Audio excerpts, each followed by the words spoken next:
across the UK, on DAB+, on YouTube, on your mobile, and on your side.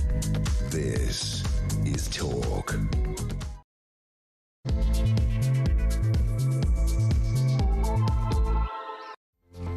Well, a very good afternoon. This is Peter Cardwell sitting in for Ian Collins. And Suella Braverman, the former Home Secretary, has defected to Reform UK. Westminster has been rocked by the news, but really, is it much of a shock? She's been out of favour with the Conservative High Command for some time. She was sacked as Home Secretary way back in the day, of course, remember that, then came back.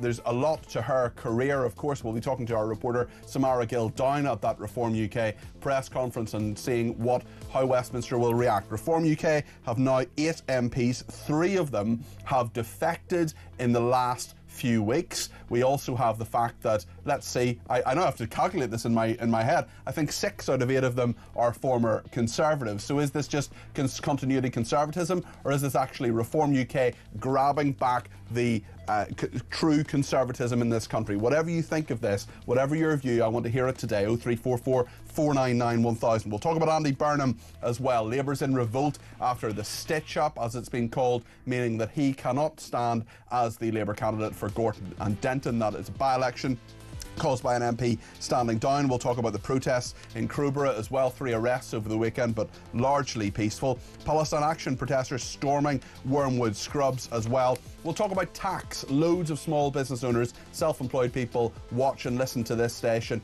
and the system is changing. We've got one small business owner who's absolutely up in arms about it. We'll talk to a tax expert as well about all of that.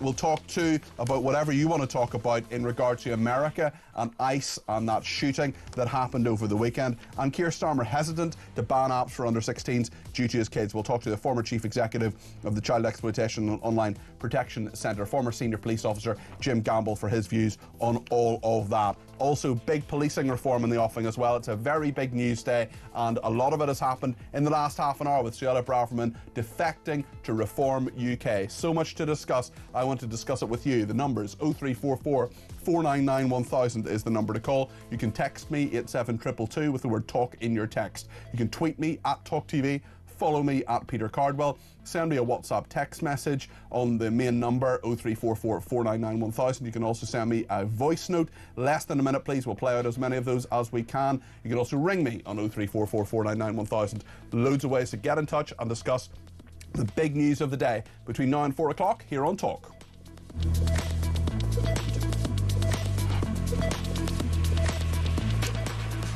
Well, let's see Suella Braverman talking about defecting to Reform UK. This happened in Westminster just in the last hour. Big news, and we'll be reflecting it throughout the programme. Here's what Suella Braverman said. I believe that a better Britain is possible. And because I believe that is possible, today I'm announcing that I resign the Conservative whip. I resign the Conservative whip and my party membership, a party membership of 30 years. It's gone. It's over today. And because I believe with my heart and soul that a better future is possible for us, I am joining Reform UK. Suella Braverman joining Reform UK. She will sit on their benches. She will be one of their MPs. These defections are coming thick and fast. We've had Robert Jenrick about a week and a half ago, Andrew Rossendale just over a week ago, former government ministers both, and Suella Braverman, the former Home Secretary. Samara Gill is down at that press conference, our reporter here at Talk. Samara, what do you think? Tell us how the morning unfolded, because this was meant to be about veterans. Was that part of it too? And then, of course, the rabbit from the hat was Suella Braverman. Yes, Peter, honestly, we had no idea what was coming. It was a very, very special occasion with over 600 veterans in this packed theatre just basically on Millbank. And, you know, they were talking about reforms to how veterans are being treated, their families, etc. Farage then came on and gave one of his usual impassioned speeches and then started talking about how those who do resign from their positions of power are to be commended and to do the right thing and how he encourages more people to do that. And sort of out of nowhere comes Suella Braverman. It was a total shock. Now, she was greeted by the veterans standing up and applauding her, which shows you just how open arms the embrace is from Reform to Suella Braverman. And as you said in your intro, Peter, it's not really a surprise, but it definitely was a surprise today. Suella is someone who has always echoed really, really conservative policies. She basically said in her speech that she doesn't have time for political chameleons. Read into that what you will, considering she's jumping ship just now and joining Reform. But it was a really interesting play today. I think it slightly overshadowed a lot of the veterans that came here to talk about their problems, but she did echo a lot of support for them, so we can commend her for that. But it was quite interesting. It was something out of the blue, I can tell you that much. How big a change is this, do you think? How much of a dark night of the soul was it for her? Because, of course, she has flirted with Reform UK really for some time. Her politics are very similar to them. So was there shock in the room when she defected? Of course, it's been perhaps coming for some time. I'm not entirely surprised. I remember being at an event a year ago involving Richard Tice and various senior Reform UK people, and she was there. She knew at that stage she wasn't going to be leader of the Conservatives at any time soon. Yeah, it's a really good question. I mean, look, there was shock in the room. People were not expecting it. People were probably expecting someone a little bit more military focused if there was going to be a defection today. But I think obviously Farage has put that deadline down of May 7th, and that's when he wants, he's sort of almost going to shut up shop and claiming that he doesn't want any more Conservatives. So I think she's reached the deadline. She seemed almost grateful. She was holding on to Farage as if he was a sort of lifeboat towards the end. There was a lot of hugging. There was a lot of, you know, they were very affectionate with each other, and it was quite interesting to see how she was denouncing her fellow Conservative or past Conservative counterparts, saying that they're basically liars, saying we can't trust anything that they say. It was interesting. I mean, in the back of my mind, everything she said, I still had, well, you did have those high positions of power and you didn't do anything. So I think there's a mixed emotion within the crowd. I did speak to some veterans. Some of them are for it. Some of them are a bit iffy. OK, Samara, thank you for that. Samara Gill, our reporter down on the scene there in Westminster. The Labour Party have responded. Anna Turley, who's chairwoman of the Labour Party, says Nigel Farage is stuffing his party full of the failed Tories responsible for the chaos and decline that held Britain back for 14 years. Suella Braverman helped botch Brexit and got sacked as Home Secretary. Her defection shows Farage, in Anna Turley's opinion, is willing to accept the very worst of the Conservative Party and exposes his complete lack of judgment. While Reform's band of failed Tories focus on their careers, Keir Starmer's Labour government is focused on cutting the cost of living and fixing our NHS. Well, I think the Labour Party, Anna Turley, the chairwoman, is probably focused on the fallout from Andy Burnham. We're going to talk about all that with Charlie Rowley, who's a former Conservative Special Advisor, joining us now. Charlie, Suella Braverman going, did you sort of fall down with shock, or was this something that was very much on the cards? Well, as you can imagine, I've only just picked myself up from the floor at that news, because we within the Westminster bubble knew for some time that Suella wasn't very happy in the Tory party. She'd been on the right of the Conservative Party for a long time. She was always a name that cropped up when you talked about potential defections. Suella was there, and as you say... Like Sting or Madonna, she requires no surname. Exactly, Suella. And so it's not a huge surprise. The only surprising thing about it, I suppose, is the timing, because, you know, again, you can overanalyse things, as we like to do, you know, versus the broad picture, and we'll come on to both, but overanalysing, you know, it is an odd time when the Labour Party does seem to be tearing itself apart, that, you know, the news cycle will move on to this quite quickly, when it could have 2 or 3 more days focus on Labour internal warfare. So that's one aspect of it, but also just Suella, who is someone, as we say, you know, has been courted, I think, for a long time, or someone that's flirted certainly with joining Reform. I think she might have thought to herself, well, after a very slick Nadine Zahawi video that went out, which feels like months ago now, but it was only a couple of weeks ago, coupled with Robert Jenrick, a former colleague of hers, She was the Home Secretary when Robert Jenrick was just the Immigration Minister. I say just, but obviously he resigned over not getting on top of things. And I think she might have just seen the amount of coverage that they've got. And if you are politicians have got egos, Peter, you know that as well as I do. And if you are wanting to have a role in the future, if you want to nail your colours to the mast and be part of what could be what they see as a very exciting project, and they could form the next government. I think she's obviously decided now's the time to get on board and declare her team and join Reform. It is fascinating looking at the list of Conservatives or people who've supported the Conservative Party in the past who have now become Reform people. Richard Tice donated to the Conservative Party. Anne Widdecombe was, of course, a minister.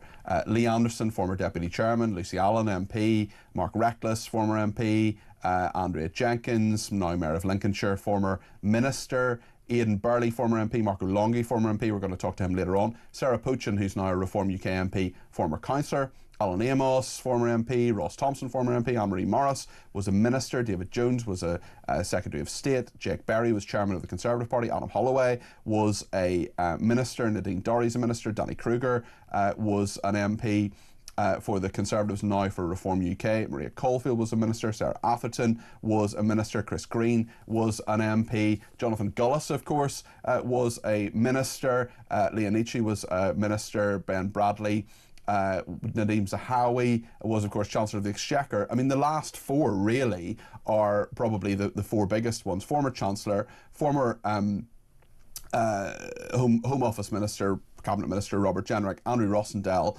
former Foreign Minister, and now Suella Braverman, Home Secretary. I mean, that is quite a haul of people. Do you think people will be worried? I mean, you're a former Conservative, you're a special advisor yourself.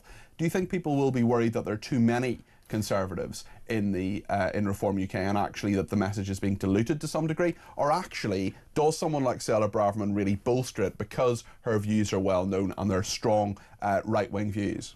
So you've totally read my mind, because this is the broader picture rather than sort of the internalising of it all. And with the greatest respect to that long list of Tory defections, nobody knows who half of those people, over two-thirds of who those people are. I'm sure they're great. Well, they are great people. I know a lot of them. And they're very nice and very pleasant, but they are nobodies. Nobody knows who they are or could pick them out in a lineup in the street. However, why that does matter is, I think, where there is a broader picture narrative of the public are seeing another defection, that gives Reform the momentum that it's obviously looking for, and will capitalise on by saying, look, you know, the uni party system is finished, Labour are finished, you know, the Tory party is totally finished, you know, no one's going to vote for them again, they have their worst set of elections, people are coming to, you know, to us, this is the way forward, we are going to be the next government. And they bat it away by saying, and we need experience, you know, we do actually need people that have sat around the top table, the people that have been frustrated with the past, that haven't been able to get things done, that they wanted to get things that they wanted to get done, like cutting immigration. The trouble you have, I think, if you don't start to see Labour defections as well, or appointing people and having more of a base of people who are from the outside world of politics, you know, a border force commander, for example, or an ex-copper here, or whatever it might be, to come into the fold and say, right, we are really going to crack the issues that the public care about. I think if you are, if you are a traditional red wall voter, someone in the north, someone that might have voted for Brexit, someone that voted Conservative in 2019 for Boris Johnson's idea of Brexit, but you've switched back to Labour, or you didn't really want to turn up, are you going to vote for a Reform Party that consists of Suella Braverman, Robert Jenrick, Nadine Zahawi?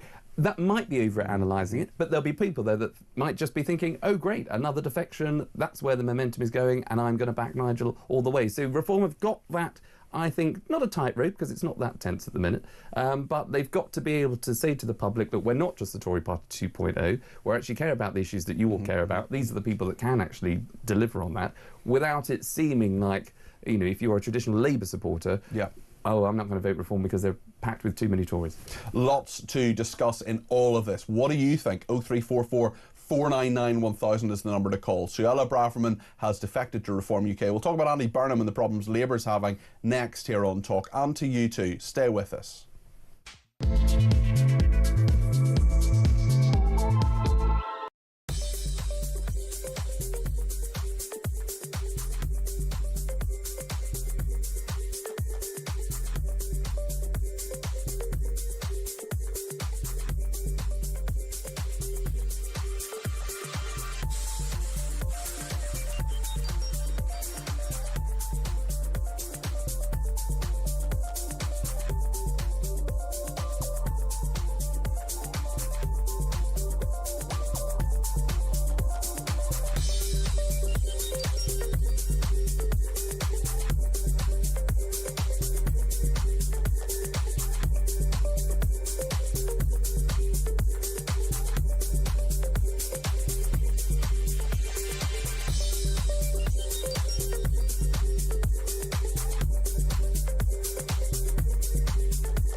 welcome to Down the Local, the show that goes from pub to pub across the country, speaking to the punters about the subjects driving us all nuts at the moment. That's Rachel Reeves, Rachel Thieves, Rachel McCounts. I don't really know Meghan Markle. I know Meghan Markle's from Suits, that's about it. I don't know about anyone else, and I don't know where this is going. I have 0% beers, and I feel raising the flag, I think, is symptomatic of its desperation. Is public transport good value for money?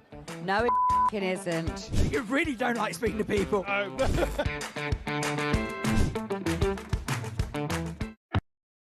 Across the UK, on DAB+, on YouTube, on your mobile, and on your side. This is Talk. Well, thank you so much to everybody who has been in touch. Loads of people getting in touch. We will get to your calls, text, tweets and voice notes in just a second. I just want to remind yourselves of the really big breaking news this lunchtime, and that is that Suella Braverman has become the 8th Reform UK MP, another defection from the Conservative Party. This is what she said in the last hour. I believe that a better Britain is possible. And because I believe that is possible, today I'm announcing that I resign the Conservative whip. I resign the Conservative whip and my party membership, a party membership of 30 years. It's gone. It's over today. And because I believe with my heart and soul that a better future is possible for us, I am joining Reform UK.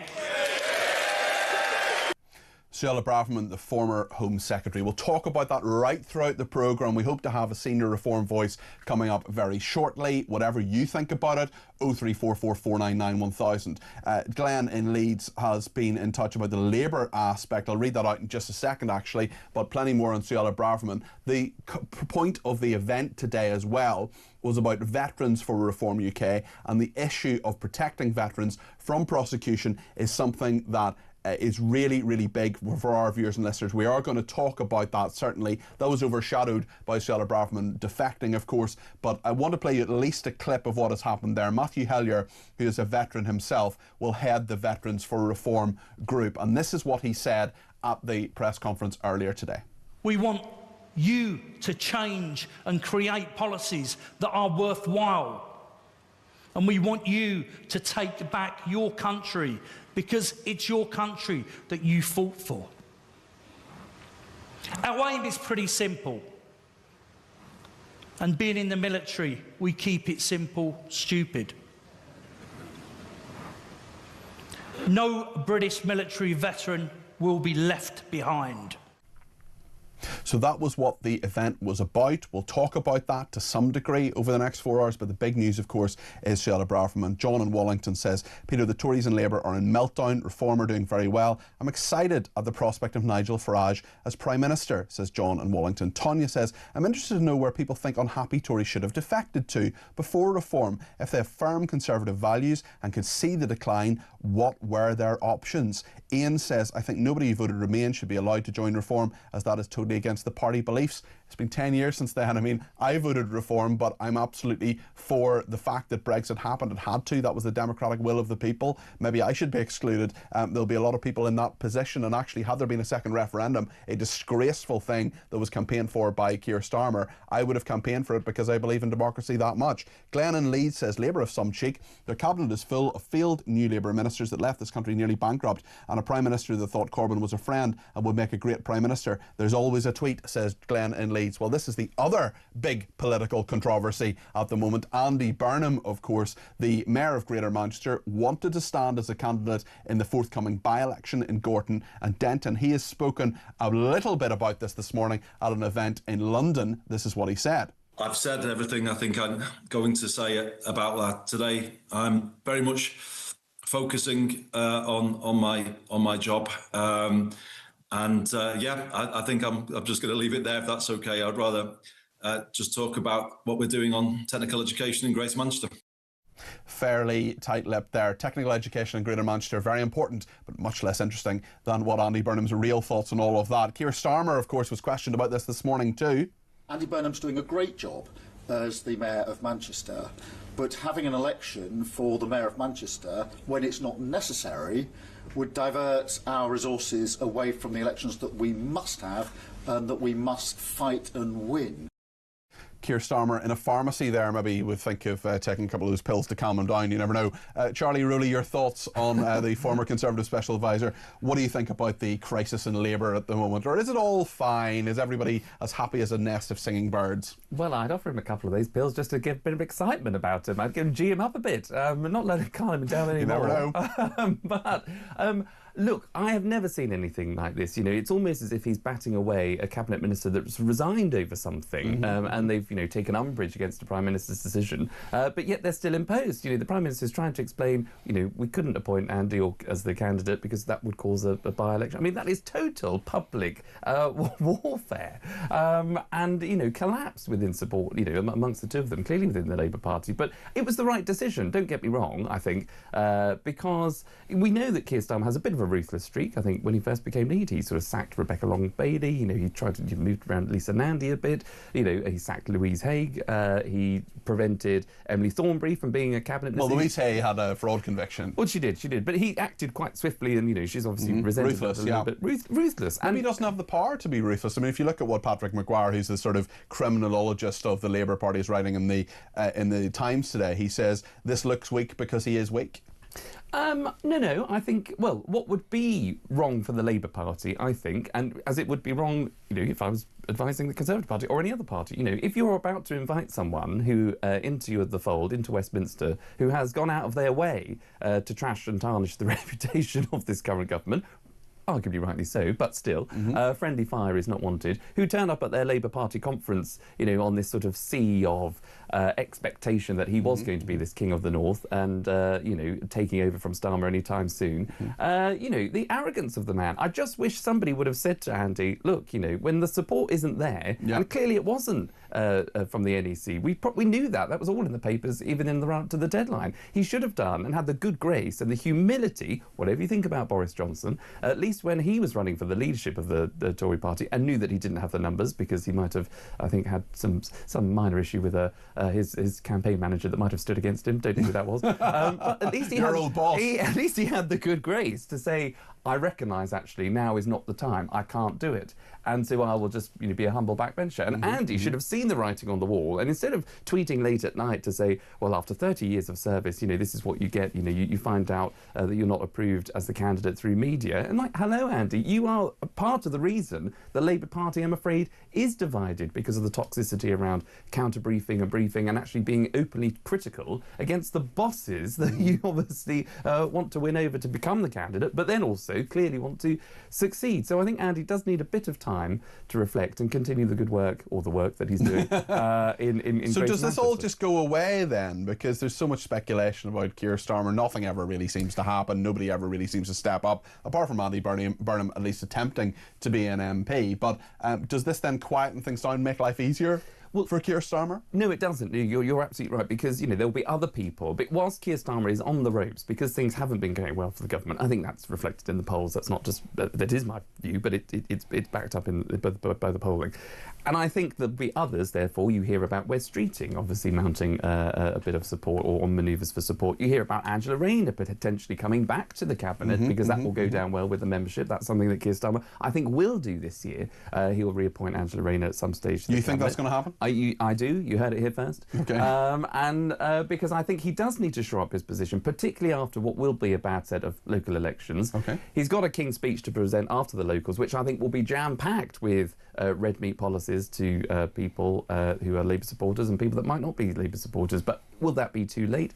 That remains to be seen. So I think a lot of work will be happening behind the scenes at number 10 to shore up the Prime Minister's position, but the decision to get rid of Andy Burnham, or to block Andy Burnham rather, from standing as the candidate and returning him to Westminster, I think for Team Starmer, for the number 10 machine, for the Labour Party as a unit, I think was on balance the right one. Okay, Charlie, thank you. That's Charlie Rooley there, former Conservative Special Advisor, giving us the analysis of two very big political stories today.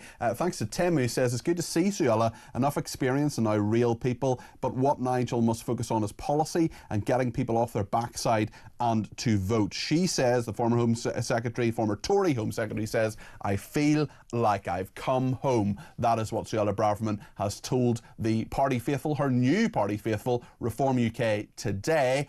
We will have full coverage of this right throughout the day on Talk. Very, very big name in Reform UK is, of course, Robert Jenrick. It's just been confirmed that he will join us in just a few minutes. Robert Jenrick, the former Conservative, now in Reform UK, like Suella Braverman, he is going to join us in just a few minutes here on Talk. Stay with us.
Across the UK, on DAB+, on YouTube, on your mobile, and on your side.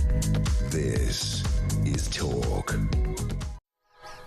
Well, thank you so much to everybody who's been in touch. We'll get to your calls, text, tweets and voice notes. I love to do calls as much as possible on this show, but it's such a big breaking news show today, of course, and Suella Braverman has defected to Reform UK. We'll be speaking to Robert Jenrick in just a second. He is, of course, one of the other big defections that has happened to Reform UK. Suella Braverman talking about saying that she had come home, that she is feels as if she's come home, feels as if she is now where she should be in Reform UK. Do we have Robert Jenrick? Is he there? One moment, we're just getting him in focus, we're just getting him there, but we'll talk to him in just a second. But lots of people getting in touch about this. Thanks for all your calls, texts, tweets and voice notes. Let me just load up some on the screen at the moment. Oh no, we have Robert Jenrick. Robert, good afternoon to you. Hi Peter, good to see you. Well, another person in the fold at Reform UK. Were you instrumental in this move?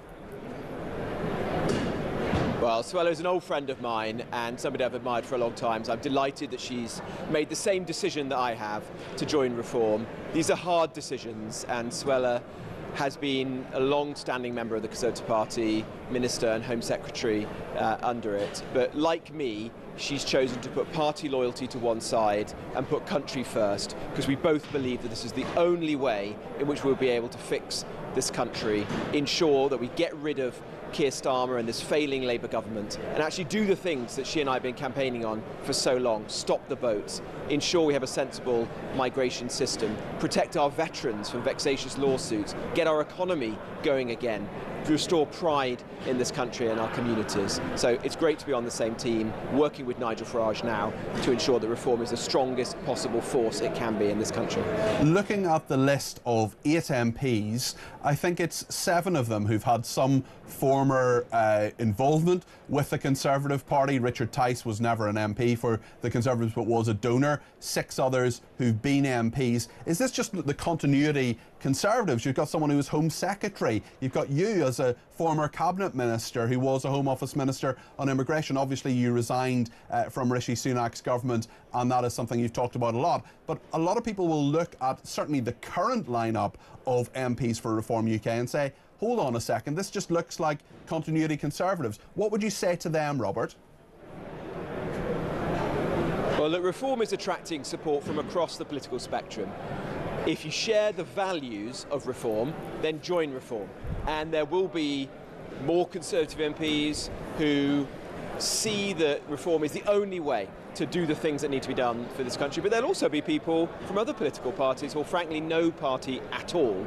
And what will be most important in the years ahead will be to attract people who haven't been part of the parties, have perhaps been spurned by them. You know, great business people, veterans, doctors, nurses, teachers, farmers, you name it, who want to join a new political party that's going to set out to fix the country. And that is what I'm very proud to be part of now. We were told there'd be a Labour person defecting in the last few days. What's happened to that?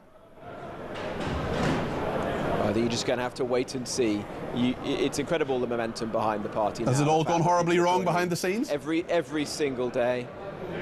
No, look, you just have to wait and see. I'm sure that there'll be many more interesting people joining Reform in the weeks and months to come. What do you think Suella Braverman brings to Reform UK?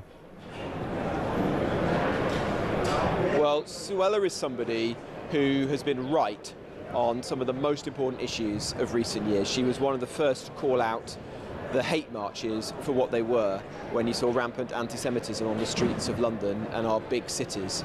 She was one of the first in the Conservative Party, at least, to say that we should leave the European Convention on Human Rights. She was one of the first to speak about the grooming gangs and to be honest about the fact that it was predominantly being perpetrated by Pakistani men against white working class girls in this country. On these issues and others, she was somebody who was very brave and courageous to say things that the Conservative Party was not prepared to say, nor was most of our political and media establishment.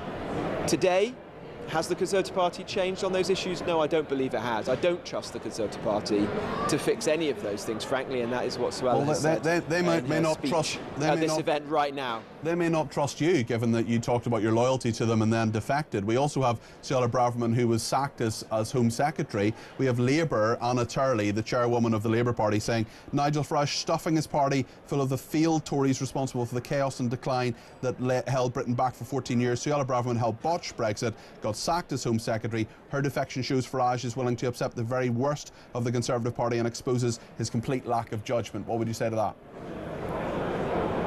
Well, that's total garbage. Look, I mean, she was sacked as Home Secretary. That is factual.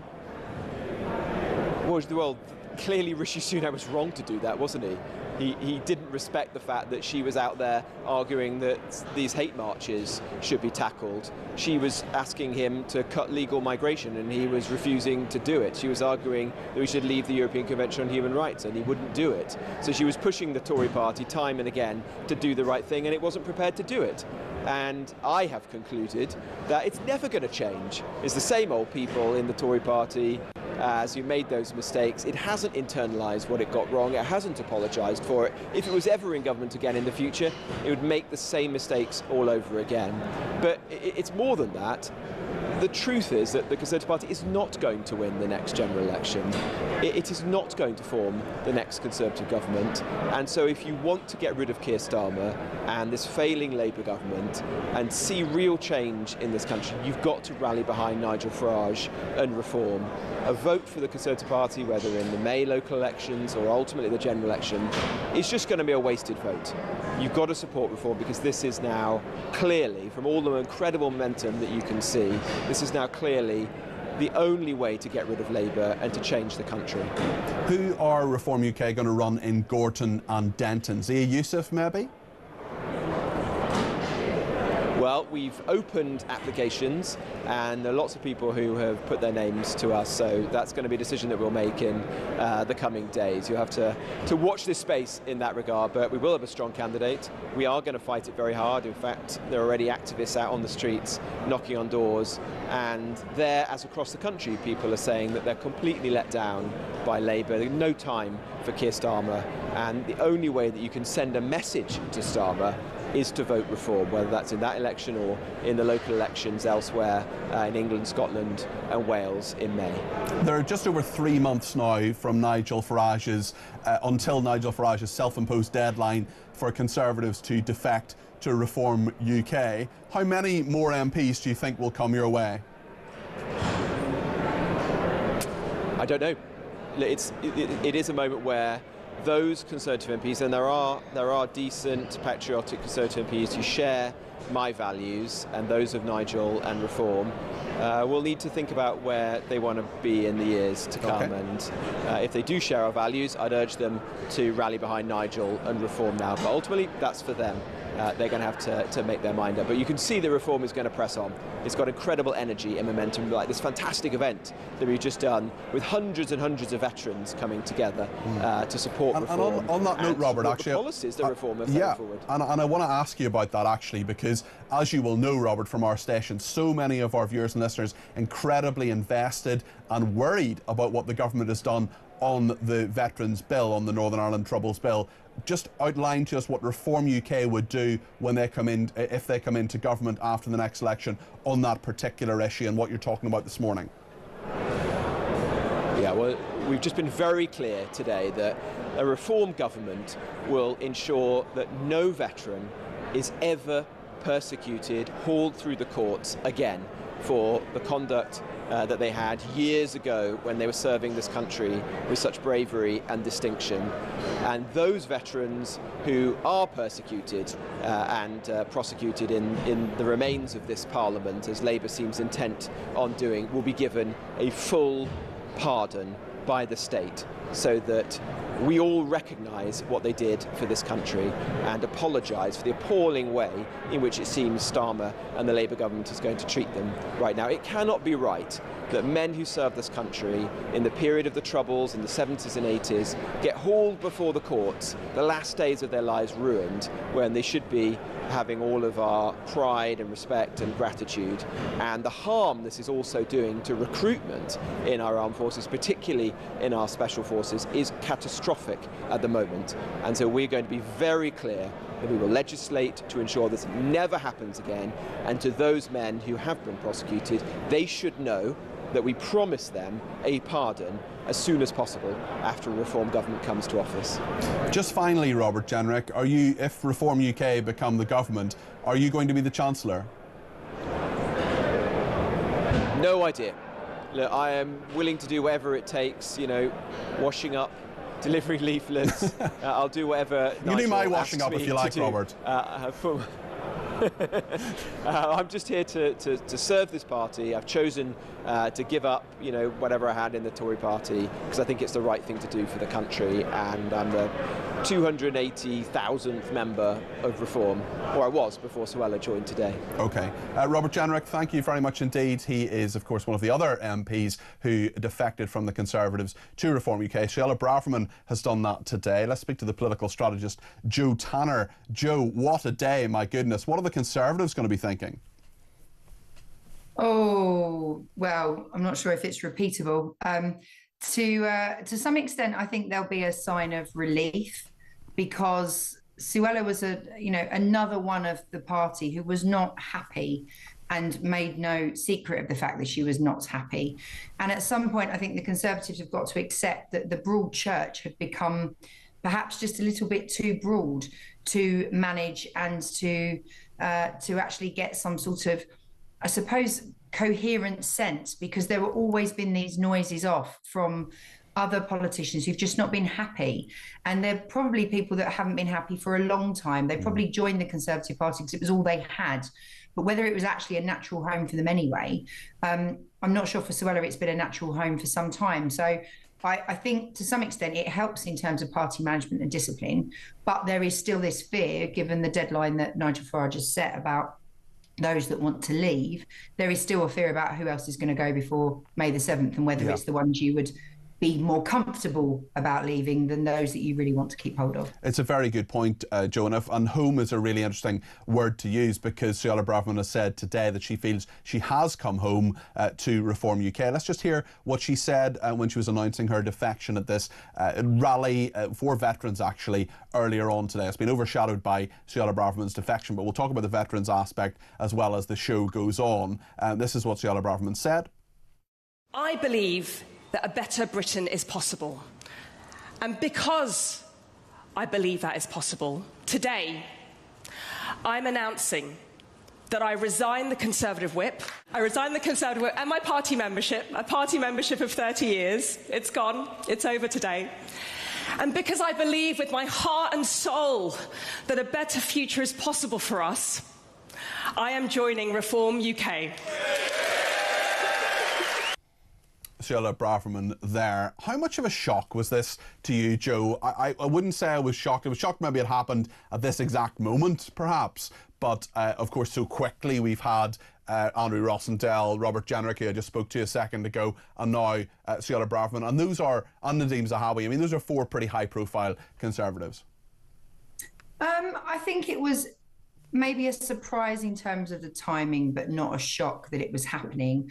And I think, you know, the interesting thing is that Reform are concentrating quite heavily on announcing names and having these, you know, I think we have to hand it to Reform. They're doing an incredibly good job of being able to get a room full of people, and a room full of people with great enthusiasm on a Monday morning. It's not easy to do. You know, I've been involved in politics a long time, and getting an enthusiastic bunch that are willing to sort of get up and down and huge applause and stuff, it's not an easy task. So they've done incredibly well on the sort of theatrics and the presentation of this. But there is also a series of elections looming for which we need a really solid policy offering from Reform. And what we're not getting is there's been a slowdown of those kind of events where we're talking about policy, and it's become more about personality and individuals now. And interesting you mentioned that, actually, because a big policy today, to say you're giving royal pardons to veterans, for example, to say that no veteran will be prosecuted, I mean, it would be a major policy shift from what the law is, and that bill, of course, going through the Houses of Parliament at the moment. That is a major policy, but of course that has been totally overshadowed today by Suella Braverman. Yeah, and it's almost, you have to wonder whether some of the mechanics of it's been more convenient to add it into this big event. And obviously they got a lot of veterans in, so it probably got a great response in the room itself. But actually how much that carries, given we've got the fallout of what happened over the weekend with Andy Burnham, given we're still looking at things like the Chagos Islands and what's going on, there are other big things. And so Reform have got to do a lot of work to cut through. So these events will cut through far more significantly than some of the policy platforms that they will have to go over. And let's face it, some of what they're going to have to talk about with the local elections is going to be really boring. Some of it's not exciting, big theatrical moments. It's about bin collections, and it's about your local roads, stuff that matters to people, but that doesn't necessarily make headline news.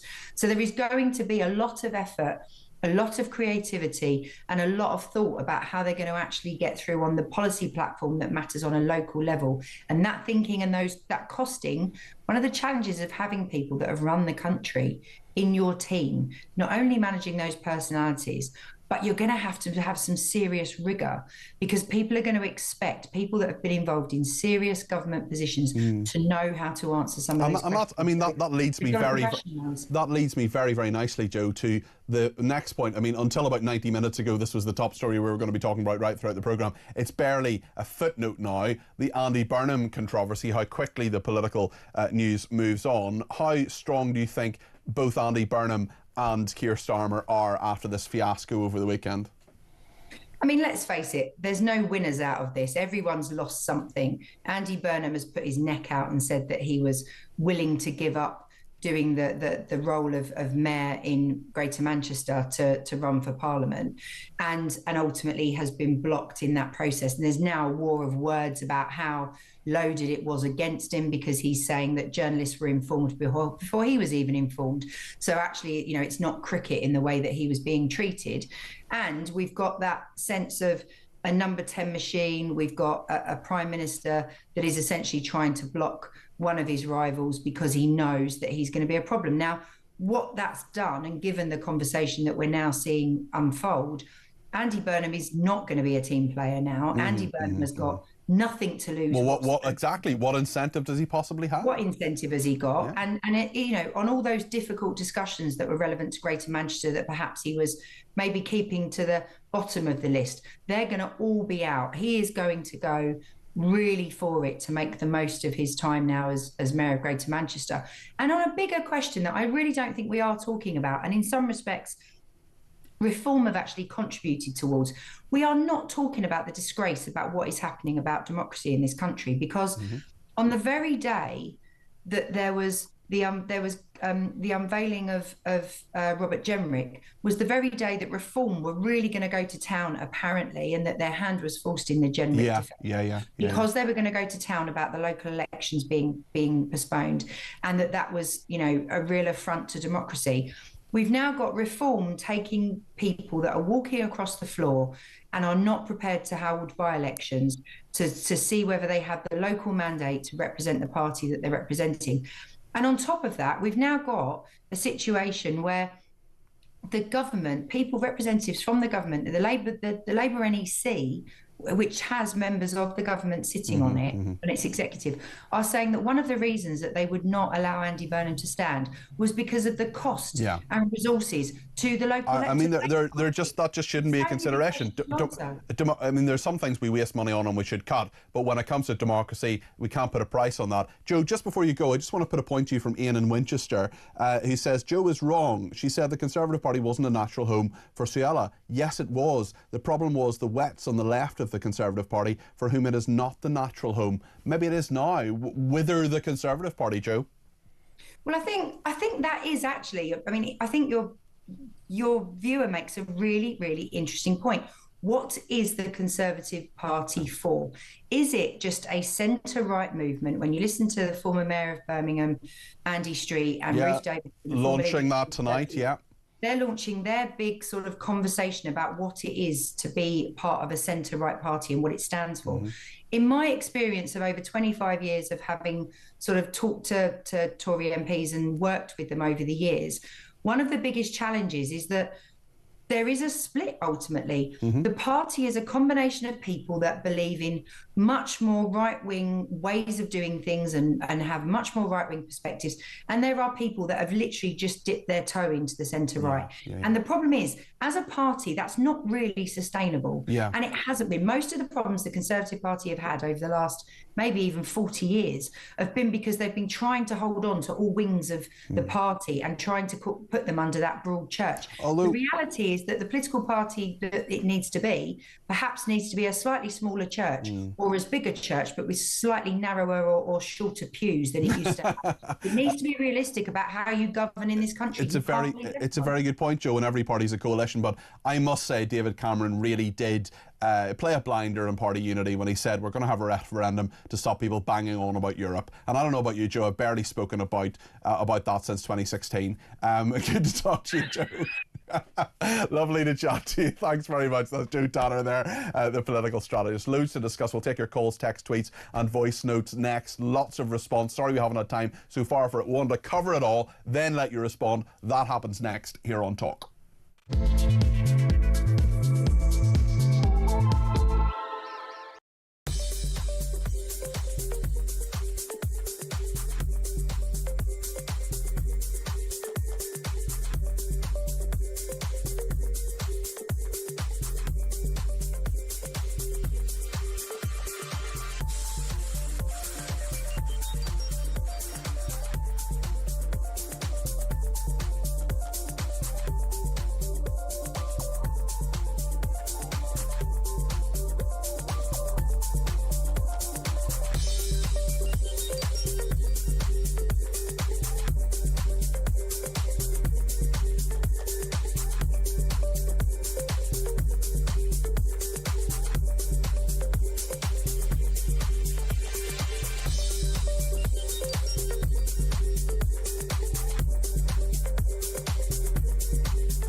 Welcome to Down the Local, the show that goes from pub to pub across the country, speaking to the punters about the subjects driving us all nuts at the moment. That Rachel Reeves, Rachel Beeves, Rachel McCown. I don't really know Meghan Markle. I know Meghan Markle's from Suits, and that's about it. I don't know about anyone else, and I don't know where this is going. I have 0% beard, and I feel Raising the flag, I think, is symptomatic of its desperation. Is public transport good value for money? No, it isn't. You really don't like speaking to people.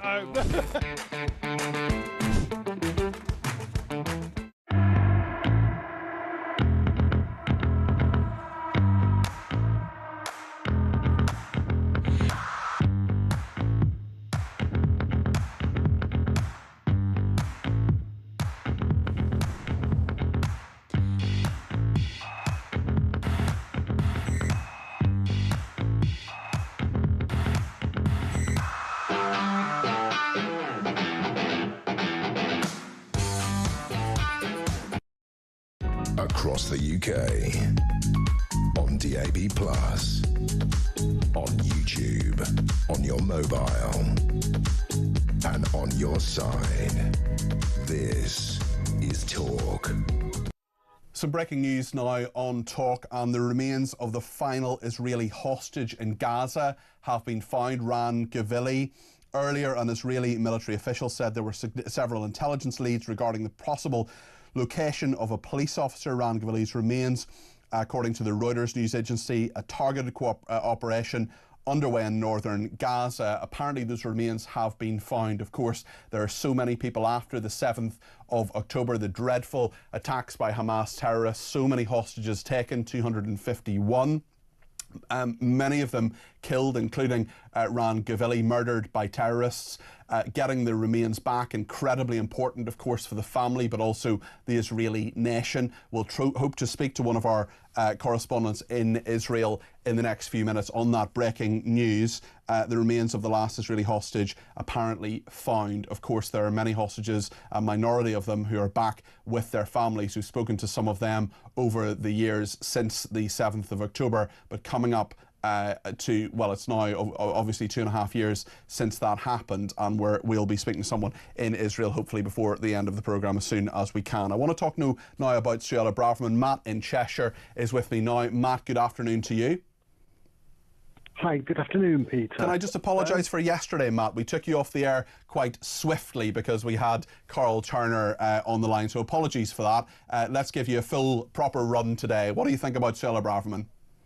No, that's fine. I actually like. He's one of the actual only Labour MPs that I think is still living in the real world. He's very honest, actually. I don't know if you saw the other day, Matt. He had a great line where he said, "You know, I wake up and when I wake up in the morning, I hate the Tories. When I go to bed at night, I hate the Tories. If I get up for a wee in the middle of the night, I remind myself I hate the Tories." It was just absolutely epic from Carl Turner. It was a great line. But now, of course, we have another defector from Reform UK, Suella Braverman. There's two things I wanted to mention. Firstly, just before I mention Braverman, sure. Maybe if the Conservative Party placed more importance in people like you and Joe Tanner, the party wouldn't be in the doldrums and the tatters that it's in now. Well, that's a very kind thing to say. I just wanted to let you know that the advisors that they let go and the advisors that they keep on, it seems to make no sense whatsoever. I welcome Suella Braverman, Jenrick and Kruger. I think they're all great people. I think they're great politicians. But it's really getting on my nerves that they're now parroting back to us things that working class people were telling them a decade ago. As if they're new information. Hence Brexit and wanting next to no immigration when we all voted for Brexit. It's literally like, it's like we've all forgotten what we all voted for Brexit for originally. Yeah.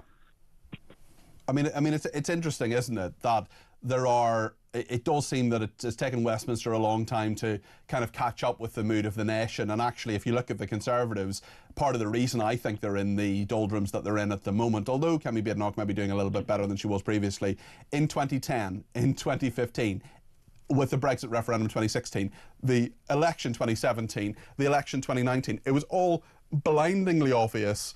The country was saying, sort out immigration. This is what we want to happen. They didn't listen. Do you think Reform UK has got that message now and they will sort it out?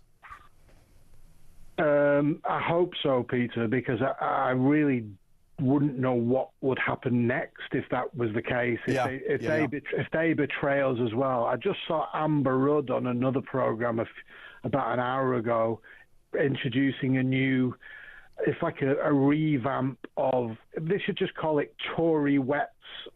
The leftover Tory Wets. David Gauke was involved. Yeah, Andy Street, Ruth Davidson. Yeah, certainly. Yep. I thought, oh my God, it's just so desperate, and we're the centrists, we're not the fascists. I just thought, really, are they really going to do that? And then simultaneously, but Kemi Badenoch is claiming that they are going to do all the things that Reform are going to do. So they're sort of almost tearing each other apart from within as well. And that's what the Conservatives always seem to do. They have a real skill in doing that. Matt, listen, thank you. Had you any other points to make? I don't want to cut you off. We have a couple of minutes before the news. If you want further points. It's just really quite confusing that the right is everybody's splintering on all sides of the spectrum at the moment. So it's a very, very good point. Yeah. The right should unite and just grow up. It's that simple. Matt, thank you. That's Matt in Cheshire there. Let's hear from Shirley in the Cotswolds on Suella Braverman. I just want to talk about Suella Braverman coming to Reform. I think it can only be a good thing to have all of these people with experience joining Reform. As long as the Remainers, the Wets and the lefties stay where they are, I think it can only be a good thing. And for those who don't want all of the Tories coming across, they need to remember that we've all had allegiances with other parties and we've all changed our minds. And these people are coming over to get things through that we need to get through, and they were stopped from doing it with the Tories. So it's all good. Thanks, Peter. Bye.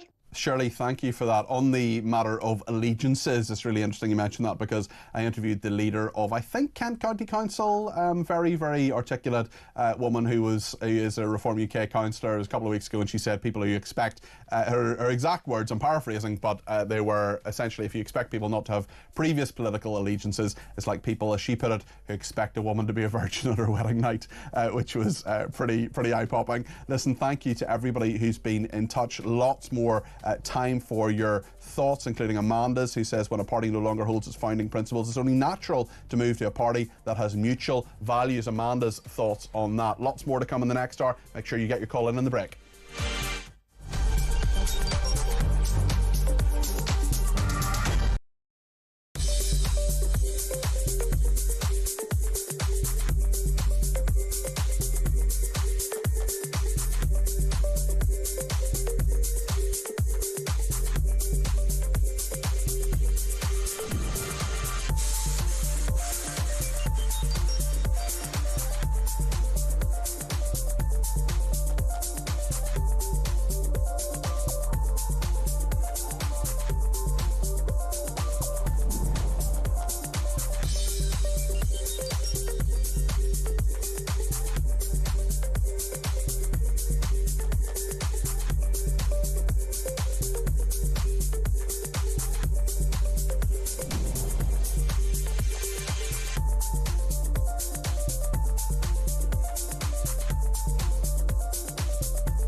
across the UK.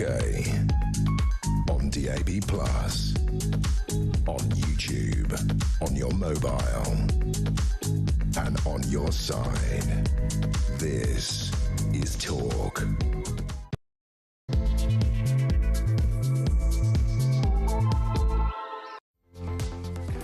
Well, there's an awful lot of big breaking news this afternoon. Suella Braverman joins Reform UK, and the final body of the final hostage has been identified in Gaza. That's been confirmed by the Israeli military. Will be live in Israel in just a few minutes' time. The big political story here, of course, is the former Home Secretary Suella Braverman has defected to Reform UK. Big problems for Labour on Andy Burnham as well. We'll get to that. Crowborough as well. Thousands protesting against a new asylum seeker centre. There's loads to discuss. I want to discuss it with you. 0344 499 1000 is the number to call. You can text me 87222 with the number 87222 with the word talk in your text. You can tweet me at talkTV.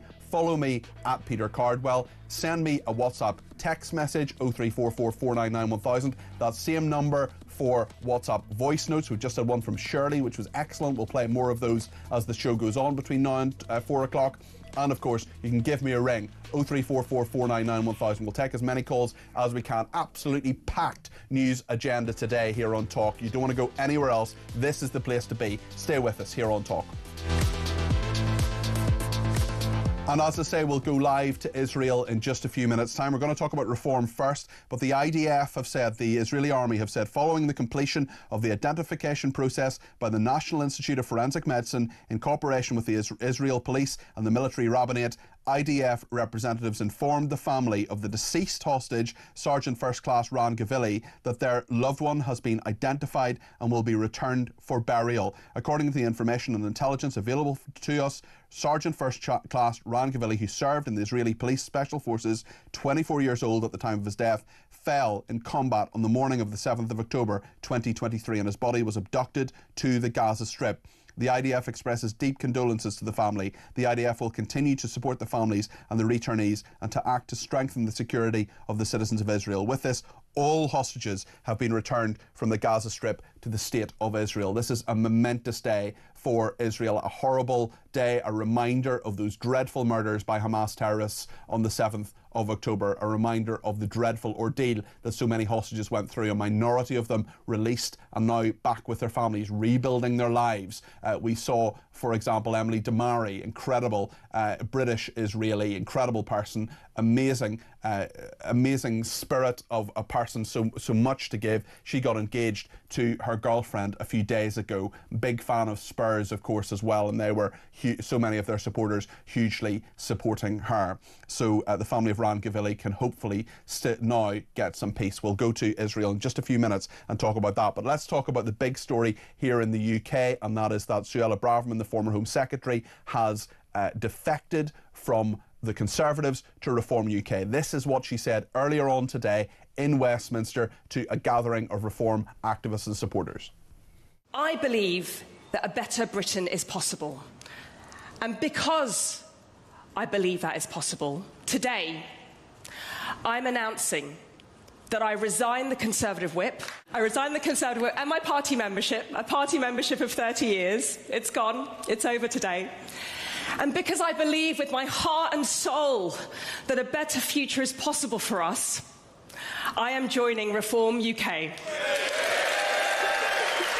So many people very happy about this, including Elisa in Chelmsford, who says, I'm absolutely thrilled that Suella Braverman has joined Reform. Her hands were tied when she was Home Secretary, so now she's free under the banner of Reform UK. She also called out the hate marches right at the outset. She was 100% correct. Lots of work to do with her experience, along with Robert Jendrick and the others. Finally, I see a glimmer of light and hope for the future. Well, Marco Longy is a member of Reform UK, also a former Conservative MP. Marco, you're very welcome to the programme this afternoon. Thanks for your patience just with that breaking line from Israel as well.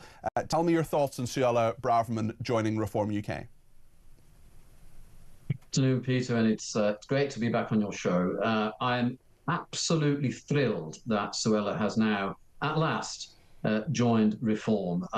My politics and that of Suella's have always been completely in sync. And it's why she actually came to visit me in Dudley when I was a member of Parliament. We were both in the same party then. Look, Suella's politics have always been very clear. She was sacked by Rishi Sunak because Rishi would not implement what she wanted to do with regards to the European Convention on Human Rights and leave it. And that is now apparently the policy position of the Conservative Party. But just yesterday, you know, we saw Andy Street, together with Ruth Davidson, say that they're creating this new movement, which he described as centre-right. I would definitely say very much centre-left. And doesn't that tell you a story? It tells you a story that Kemi Badenoch is failing. She's failing to unite the Conservatives right and left of centre, one of them joining Reform and Andy Street creating this new movement. Because as he said, to use his words, there are so many millions apparently of voters who feel homeless that feel unable to vote Conservative right now. So he is creating this new movement. It does really raise questions for me what he is doing there, but it does tell me that Kemi Badenoch can't keep either the left or the right together. Is it possible for anybody to unite the Conservative Party at the moment? Because it's always been a coalition. There have always been people on the wets and the dries as long as I've been on this planet for the last 41 years. That's always been an issue. Now we're seeing so many on the right, Robert Jenrick, Suella Braverman, Andrew Rossendale. I mean, I have a whole list of people in front of me on which your name is too, who have joined Reform UK, and there will be no doubt more defections between now and the deadline of the 7th of May. Is this just inevitable? Can Kemi Badenoch get it back in any way? I can't see how she possibly could, and I predicted what is happening now some time ago. I mean, I saw this a long time ago. I defected over a year ago to Reform. I think I was the second former Tory MP after Andrea Jenkins to defect, and I've never been happier. I'd been a Conservative for some 40 years, and the Conservative Party is completely unrecognisable. It does not do what it says it does. It only says it's going to do certain things before an election, and then goes out of its way to do the exact opposite. For some time, I always thought that maybe the likes of myself, together with other like-minded colleagues, could change the direction of the party. And we thought we could. We couldn't. Clearly, those MPs who are very much on the left, I mean, are too strong in number, and the likes of Rishi Sunak and Boris Johnson basically listen to them instead of my voices. Now, I have to say that my voice and that of MPs like me and like Suella are clearly aligned with that of the population. The Conservative Party suffered its biggest defeats that I can think of ever, and yet you still have those MPs thinking that they've got their party back simply because they've now got a new leader that says that they're going to do things that they actually fought tooth and nail not to do before. And perhaps should have done in the first place. I just want to put to you... Exactly. In the first place. So the credibility is just not there. Okay. I just want to put to you just finally, Marco, what Anna Turley, the chairwoman of the Labour Party, has said. Nigel Farage is stuffing his party full of the failed Tories responsible for the chaos and decline that held Britain back for 14 years. Suella Braverman helped botch Brexit and got sacked as Home Secretary. Her defection shows Farage is willing to accept the very worst of the Conservative Party and exposes his complete lack of judgment. While Reform's band of failed Tories focus on their careers, Keir Starmer's Labour government is focused on cutting the cost of living and fixing our NHS. I mean, I think it's fair to say they've had their focus over the last couple of days on not those two things of the cost of living and fixing the NHS, but nonetheless, on the main criticisms that Anna Turley says there. How would you respond, Marco? Look, what is happening now is a realignment that only happens once, maybe every so many generations in politics in this country. You now have the centre-right uniting behind Nigel Farage, behind Reform, and is consolidating under him.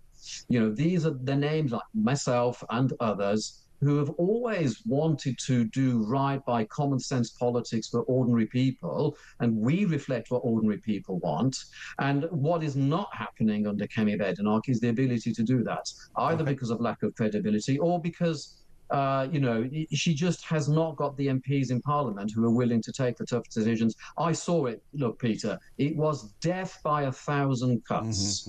Okay. It was a horrible time to be a member of Parliament in a party that basically left you. In my speech when I left, I said, look, the party has left me.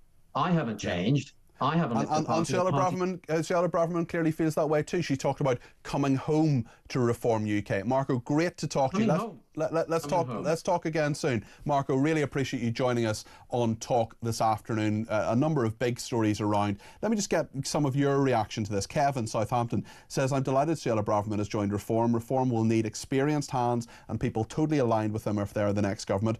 All these knockers saying ex-Tories, etc. Nonsense. Farage knows what he is doing. Margaret in Birmingham says, I'm so pleased Suella Braverman has joined Reform. If only the Conservatives had backed off years ago, the boats might not be invading our country. Well done, Suella, says Margaret. And Brad in Cambridgeshire says, it sickens me the way that a few Reform UK members criticise the party for taking on ex-Tories. I was a faithful, paid-up member of the Conservative Party, but every year since Brown left office, my party has shifted more and more towards the Liberal left.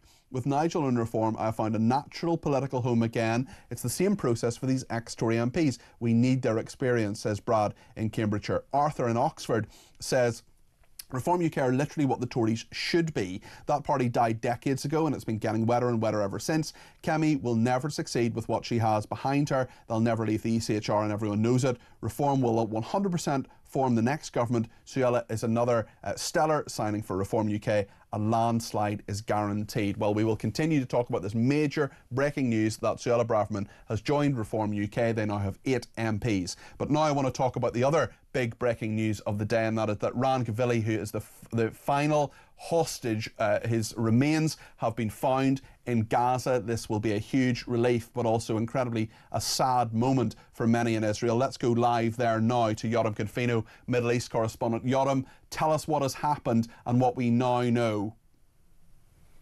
So as you mentioned, Ran Gavili, the last remaining Israeli hostage, has been found. His body has been located and forensics have identified him. And this came after intense, I would say a manhunt almost, in northern Gaza this weekend in the area of Shejaiya, where Israeli intelligence had indications that he was buried somewhere. And they found him today, and his remains are now being brought back to Israel. It's a huge moment. You can sense it when you watch TV, when you hear the press releases coming out, that this is something that the entire nation of Israel has been waiting for ever since October the 7th, but in fact, actually, since 2014. We have to remember there have been Israeli hostages on and off in Gaza since 2014, but today, after more than 10 years now, there are no more Israeli hostages held in Gaza. How difficult a process has this been to locate these remains, especially given the very delicate nature of the ceasefire?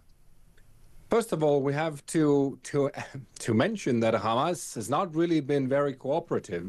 We know for a fact that several times Hamas has been playing games. In fact, they were staging the discovery of one hostage, which was really obvious because Israeli military had drone footage of how they were staging. They were taking the body of a hostage, throwing it into a pitch, and then basically staging a discovery. And this is not the first time they've done that. They've sent bodies that weren't Israeli hostages back to Israel. So the Hamas has been doing everything they could to drag this on for as long as possible while they were consolidating their power in Gaza. So Israel had to fight against that and at the same time try to locate the remains of a body in Gaza, which is a relatively big area. So it's a hugely complex operation that has been taken, obviously, place over the weekend, but it's not the first operation they launched to try and locate Ran Gavili, and now they finally succeeded. Tell us what this will mean to his family, to people in Israel more broadly. Tell us about him as a person, and tell us how Israel can perhaps now move on a little bit from this horrendous chapter in their history. So Ran is a special case. He's one of those people that's considered a hero. On October the 7th, he was still recovering from a shoulder injury that he sustained during a motorbike accident. And in the morning, like everyone else, he woke up to the sound of alarms, and he knew that something big was happening near the Gaza envelope. So he took his car and he drove towards one of the kibbutzim, Kibbutz Alomim, where terrorists were invading.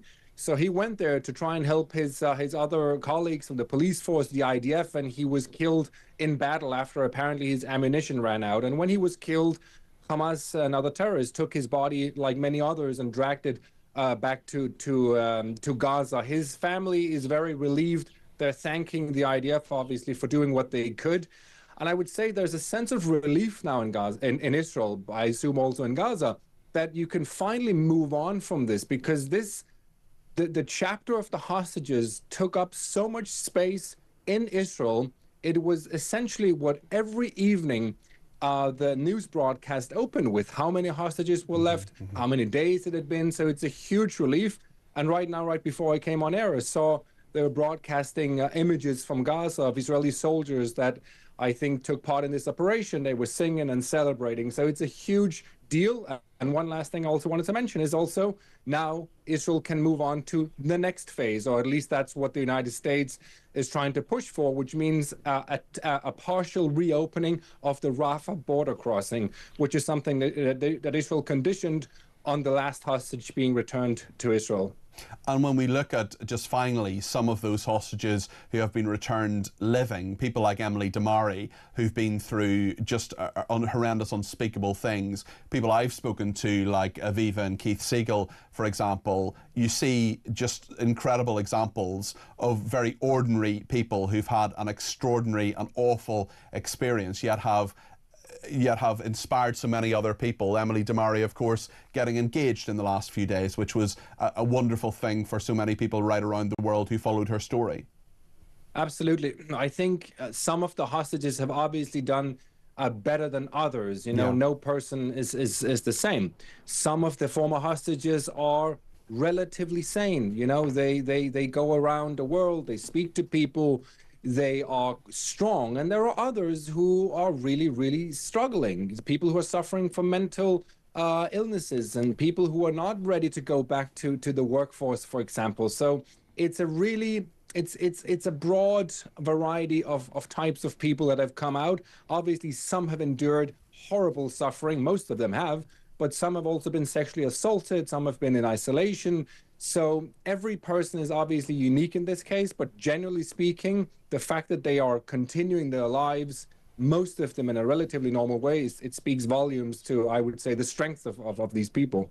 Yoram, you have brought us the news right through this conflict. It's not over yet. There are so much more, so many times and so many steps for the Israeli and the Palestinian people to take. But I just want to thank you, and it's a momentous day, and you've brought us through all of it, certainly with the hostages. This is a wonderful, a horrible story, of course, and very sad that Ran Gavili is dead. And of course we knew he was dead from the 7th of October, but what we have now is at least some form of closure, and I just want to thank you for all your reporting over the last couple of years, and we will no doubt return to you very, very soon, as this is a region of the world that there is always news from. But Yoram Confino, their Middle East correspondent, thank you. Lots to talk about on all of this, including Suella Braverman news as well. We'll talk about Crowborough too, the thousands protesting against the new asylum seeker centre there. Stay with us here on Talk.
Welcome to Down the Local, the show that goes from pub to pub across the country, speaking to the punters about the subjects driving us all nuts at the moment.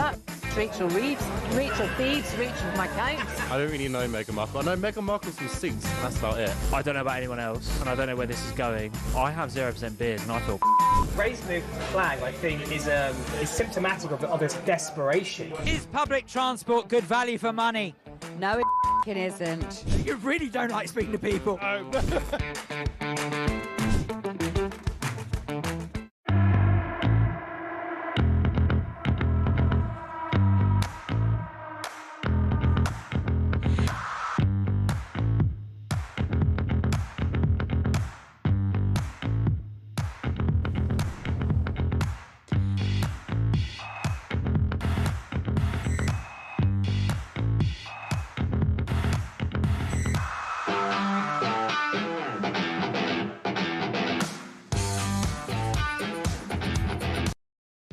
Across the UK, on DAB+, on YouTube, on your mobile, and on your side. This is Talk. Well, I'm going to talk about Crowborough in just a second, but there has been a message from the Hostages and Missing Families Forum headquarters about Rangavilly, the last hostage in Gaza being brought home.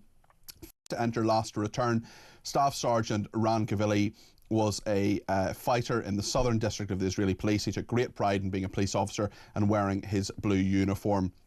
He had broad shoulders and a radiant smile. He was all-hearted, true friend, loved by everyone. He loved life, was a young man of deep values, always spoke at eye level and carried a powerful yet calm presence. He was the last hostage. So we will continue to cover that story right throughout this programme, of course. But I want to talk about Crowborough now, as thousands have protested against a new asylum seeker centre there. 3 people are arrested this weekend. The Home Office moving in the first 27 migrants to the former army camp, which could house up to 540 people. There were about 2,000 people gathering outside the Army Training Centre yesterday to protest the government's decision. This is a 12th consecutive weekend. I want to speak to Councillor Andrew Wilson, who's an independent for Crowborough South East.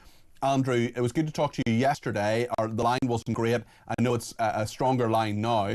What happened yesterday, and how did people make their point? Well, Peter, firstly, can I apologise for the shoddy reception? Absolutely, no, not an issue at all, Andrew. Not your fault. But yesterday was the 12th protest or demonstration in Crowborough against Shabana Mahmood's now active operation to use Crowborough training camp to house up to 540 asylum seekers, or illegal migrants, as the Home Office calls them. And it was huge. I recognised a lot of local faces. That people from Tunbridge Wells came up as well, people from Uckfield, and a few from further afield who've had experiences of illegal migrants being housed in their towns. And it was a peaceful demonstration. It was loud. It was very loud. It was very colourful in the sense that there were Union flags, English flags, Crowborough Shield flags, which is the community interest company that is currently doing a judicial review on this decision and fighting the Home Office, and that's funded by the community. But there were no arrests at this demonstration, and I think we made our point. It's whether Shabana Mahmood has the sense and respect for Crowborough to reconsider it, because it is the wrong decision to use the training camp. You've 27 people there now. Have you been told anything by the authorities about when others will come there, when there will be more people there? And I just wonder what effect it's had on the day-to-day life of people in Crowborough. Obviously they're coming out to protest, but what sort of things have people done to try to deal with this? Well, I've seen, I had conversations with a number of people in Crowborough about this, and I think I mentioned to you last week that there are several mothers and parents who are considering removing their children from school, or may actually have done at this point. But people are concerned. These migrants were moved into the camp at 3:30 last Thursday morning, which was only a matter of hours after the Home Office told the District Council that it was going to operationalise in their parlance the site. And as you can imagine, there was quite a media scrum there on Thursday morning, and there was a surreal point that was actually witnessed by your reporter on the ground there as well, where a migrant walked out of the camp gate, banging a drum and carrying a large bag, and he walked into town and was seen by a friend of mine boarding a train to London a short while later. Right. We don't know whether he came back. So, okay. But it's still early days in terms of the migrants' occupation of the camp. So time will tell. But as you saw from yesterday, the town is still very much of the view that this is the wrong decision for Shabana Mahmood, and it was a bit of a slap in the face to us actually that she was gloating about it early on Thursday, saying this is the first of many. And yeah, she did say that in her statement. Certainly, she also visited Crowborough on Thursday. There, did people come and talk to her and say and see it? Was she actually in Crowborough on Thursday? That's what it says in front of me here. I don't think she's actually come to Crowborough. When she was recorded in that statement, she referred to being here, in terms of Crowborough, but I don't think she was here. I didn't see her. No one I know saw her. To my knowledge, she has not engaged with this town at all. Okay. The Home Office said that she was there, certainly. She says, I understand the strength of feeling, but I do also believe that getting out of asylum hotels is crucial to this country. Do you think she'll listen to you after your 12 separate protests? And there were, of course, 3 arrests over the weekend. That's not something that you would want, and I'm sure you would want to reiterate your pleas for people to protest peacefully. Absolutely. I mean, my understanding about that is obviously an ongoing issue with the police. Yeah, but no charges seem to have been brought just yet that I've read about anyway. No, so I wouldn't want to compromise any investigation. But of course, I'm advocating for peaceful demonstrations. Yeah. That is what we have done for the last 3 months. Mm-hmm. In terms of your other question as to whether or not she will listen, Shabana Mahmood will listen, I would hope so. But hope is not a good plan, and I am doubtful, given how well, I'm going to call it belligerent she was on Thursday after moving the migrants into the camp. I think she's set on putting these in communities up and down the country. Okay. I do hope, however, Peter, that she learns some lessons. If she continues to go down this route, that she has learnt lessons about the way she has dealt with Crowborough, because she will cause huge unrest in the country if she continues to do this in a way that doesn't engage communities at the earliest opportunity. Andrew, thank you very much. That's Councillor Andrew Wilson, who's an independent councillor for Crowborough South East. He's been involved in those protests. Suella Braverman, big story today, defecting to Reform UK. Let's see what she had to say earlier on today in Westminster. I believe that a better Britain is possible. And because I believe that is possible, today I'm announcing that I resign the Conservative whip. I resign the Conservative whip and my party membership, a party membership of 30 years. It's gone. It's over today. And because I believe with my heart and soul that a better future is possible for us, I am joining Reform UK. Thank you so much to everyone who's been in touch, including Frank from London, who's given me a ring on 0344 499 1000. Frank, you're very welcome to the programme. What do you make of Suella Braverman defecting to Reform UK? Unfortunately, I think Reform UK are losing the plot. It was a party that I initially supported and never been a member of it. New ideas, fresh faces.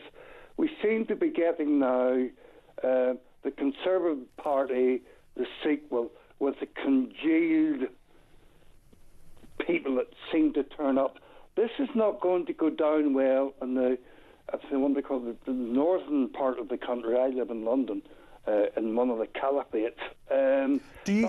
Would it actually put you off voting Reform UK that there are now so many former Conservative MPs? Myself, my vote won't really matter. But I always vote for an opposition party because I live in one of these strong Labour seats. Okay. I think it's not going to go down well in the east north of London. Yeah. All these ex-Tories. Hey, you're part of the problem. I was expecting a fresh face, somebody with maybe business experiences. Maybe there's certainly some of those people as well in Reform UK, but are there too many Tories really? Yes, very much so. Okay. And I think it's going to split the vote and cause Labour to get in. Interesting. Frank, listen, thanks for your thoughts on that. There are lots of different views about this, whether it's a good thing or a bad thing. Chris is in Epsom. What do you think, Chris? Hey, Peter, how you doing? Very well, thanks, Chris. What do you think about Suella Braverman then?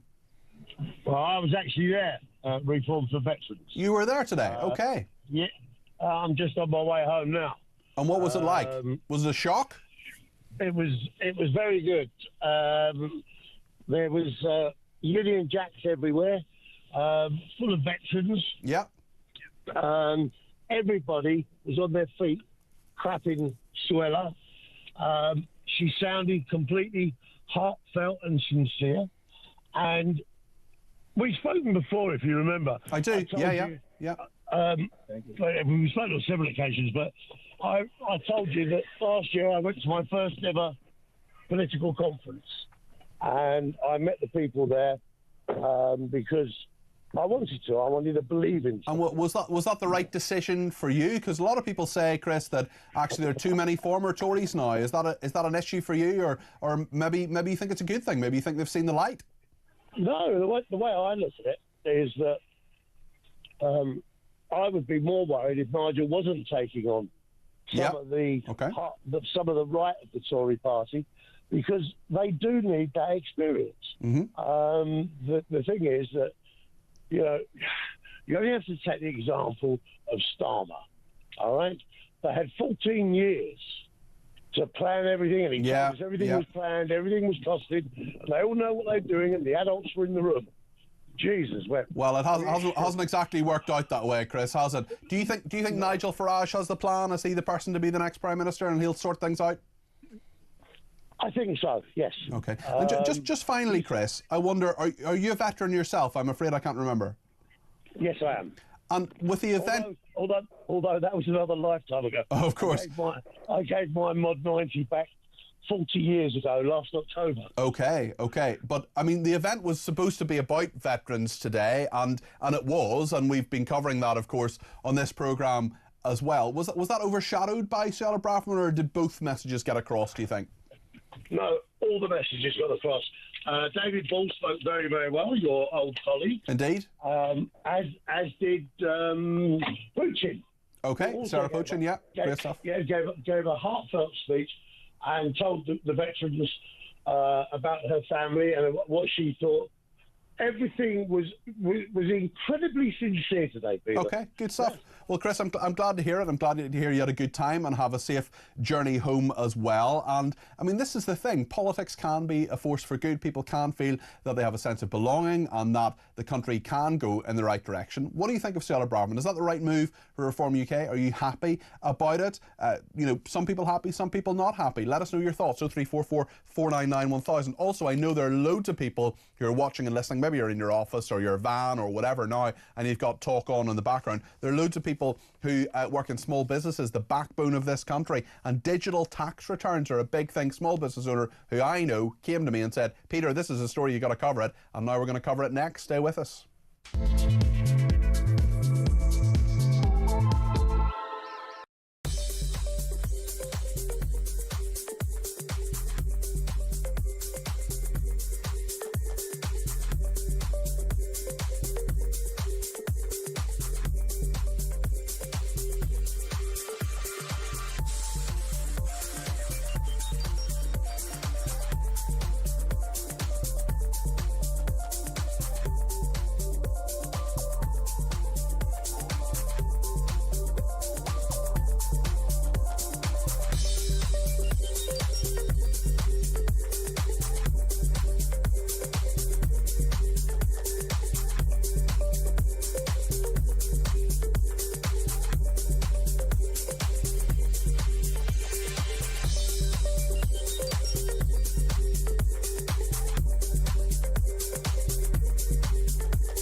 across the UK. On DAB+, on YouTube, on your mobile, and on your side. This is Talk. Well, thank you so much to everybody who has been in touch. Andrew says, I can't think of anything that the defectors to reform from the Conservatives actually achieved as individuals while in power. To me, they just talk a good job but don't deliver. I'm worried that that is what reform is all about. Michael in Leeds says what Nigel needs to do now is bring on Peter Blexley and others of that category who are not MPs to balance out defections from Conservatives, says Michael in Leeds. Gary says, no great surprise to see another Conservative MP defect to Reform UK. The question is how long before rats start leaving the government sinking ship and we see defections from Labour to the Lib Dems or to the Greens. Any nominations for the first one to cross the floor? It'll be very, very interesting to see what happens. We have, of course, heard about a possible Labour defection to Reform UK. When asked Bobby J about that earlier on, Robert Jenrick, he was keeping tight-lipped on that one. He said, see what happens. It was meant to happen last week. Hasn't happened so far this week anyway. But Suella Braverman is there. Right then. What I love doing is stories that people bring to me. Now, Debbie Heath is someone I know. She's a small business owner. She's actually helped me with my website and she's done a brilliant job on that.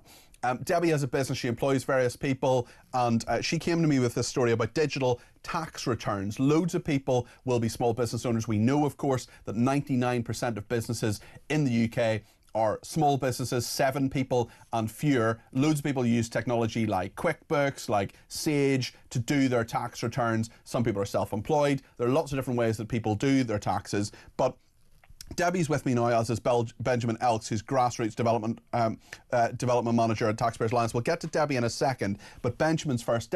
Benjamin, tell me what is changing here and why. Good afternoon, Peter. Hi it's there. great to be with you. So what's happening here is come April this year, the government is extending its Making Tax Digital initiative. It's going to bring in sort of sole traders and people who receive income from property. And essentially, they're going to have to start submitting quarterly updates to HMRC on their earnings and their expected earnings and that kind of thing. And they're going to have to start using particular accountancy software in order to do so. But the big problem with this is it's going to pile enormous amounts of cost onto these sort of sole traders. We're talking about people like plumbers, electricians, hairdressers, this sort of thing. I mean, they've enough to do already, and doing an annual tax return is something that takes up a huge amount of time anyway, and money as well, getting an accountant a lot of the time to sort it out for you. Absolutely, and they're going to have to be using this sort of specialist software in order to make their submissions now, rather than just sort of going onto the HMRC website and filling in your self-assessment. You're going to need to use specialist accountancy software, which often come with subscription costs running into the thousands of pounds. Or they'll have to be employing very expensive accountants in order to make the submissions for them. Why is the government doing this, Benjamin? We do have a situation where it would be good to modernise our tax system, and the idea of digital record keeping isn't a terrible thing. But what we see here is actually this is more than likely simply going to make life easier for HMRC and the officials there, rather than actually doing much to benefit sort of small businesses or sole traders. Benjamin, thank you. That's Benjamin Elks there. He's the Grassroots Development Manager of the Taxpayers Alliance. Debbie Heath is, as I say, a small business owner as well. I need to declare an interest in that she's helped me with my website, petercardwell.com. But Debbie brought this story to me. She's talked about how it will affect her business, and we're going to talk to her now. But this is from the 6th of April. A lot of people doing the tax returns at the moment, of course. The deadline is the end of this month, and it's coming up very, very soon, just on Saturday. But from April, HMRC requiring thousands of landlords, small firms and the self-employed to pay for software to file self-assessment forms they used to do for nothing. And this is, if you have an income above £50,000 a year, you're going to have to pay for commercial software so they can file their tax returns as part of HM Revenue and Customs Making Tax Digital scheme. Debbie, thank you so much for bringing this story to me. How will it affect your business? So, I find it really odd that we all understand when we submit our tax return, which we shouldn't have to do till the 31st of this month, and then we get told what we owe. Because I'm really on it, I submitted my tax return early through my accountant, and then they've preempted what we're going to have to owe for next year, but they want a payment on top of what we're paying for the actual year at the end of this month, and then they want another one on the 31st of January. So hold on a second. So you've paid your tax for 25, 26. You've paid that. You've done that, and now because you were ahead of others, they're saying now you've got to pay more because they're anticipating what you may pay over the next financial year. I mean, that must seem like a slap in the face, Debbie. 100%. And the fact that a lot of, as you know, because I did your website, I've got quite a few hospitality clients, and they've actually folded their businesses. So where you think they're going to stay with you, but they don't need the facility anymore because they've shut down, they want me to pay tax on that. How is that possible? Because if you work for an employer, are they going to say, well, we think you're going to stay with that employer, therefore they want more money from you, and preempt it? It's just ludicrous. Well, you can't predict the future, and you don't know who your clients are going to be now versus who your clients are going to be in a year's time. And so many businesses will have that experience. Just tell me about your business. How many people you employ? Are there freelancers? Are there staff members? Just tell me about that. So my business, we're all contractors. So when I need somebody, they come in and I pay them for their service. But like I said, I rely on my clients, and mostly my clients don't leave me because of the service we offer. But we have had people, I took on a client in September that was breaking away from her partnership. She wanted to start off on her own. And she just didn't have the money to pay for a website up front. So I agreed a payment plan for her. And we were doing her social media, and she went, because she'd lost a client, therefore she's going to pull back on her social media and have a go at it herself. And I was like, that's fine, because I understand everybody is sort of struggling, but I just don't understand who the winners are here, because it's not us. How are we supposed to live? You're facing a bill as well. HMRC says it will cost an average of £320 to switch to government-approved software, then £110 a year after that. Experts say it could be more than 4 times that. But you need to employ accountants as well, don't you?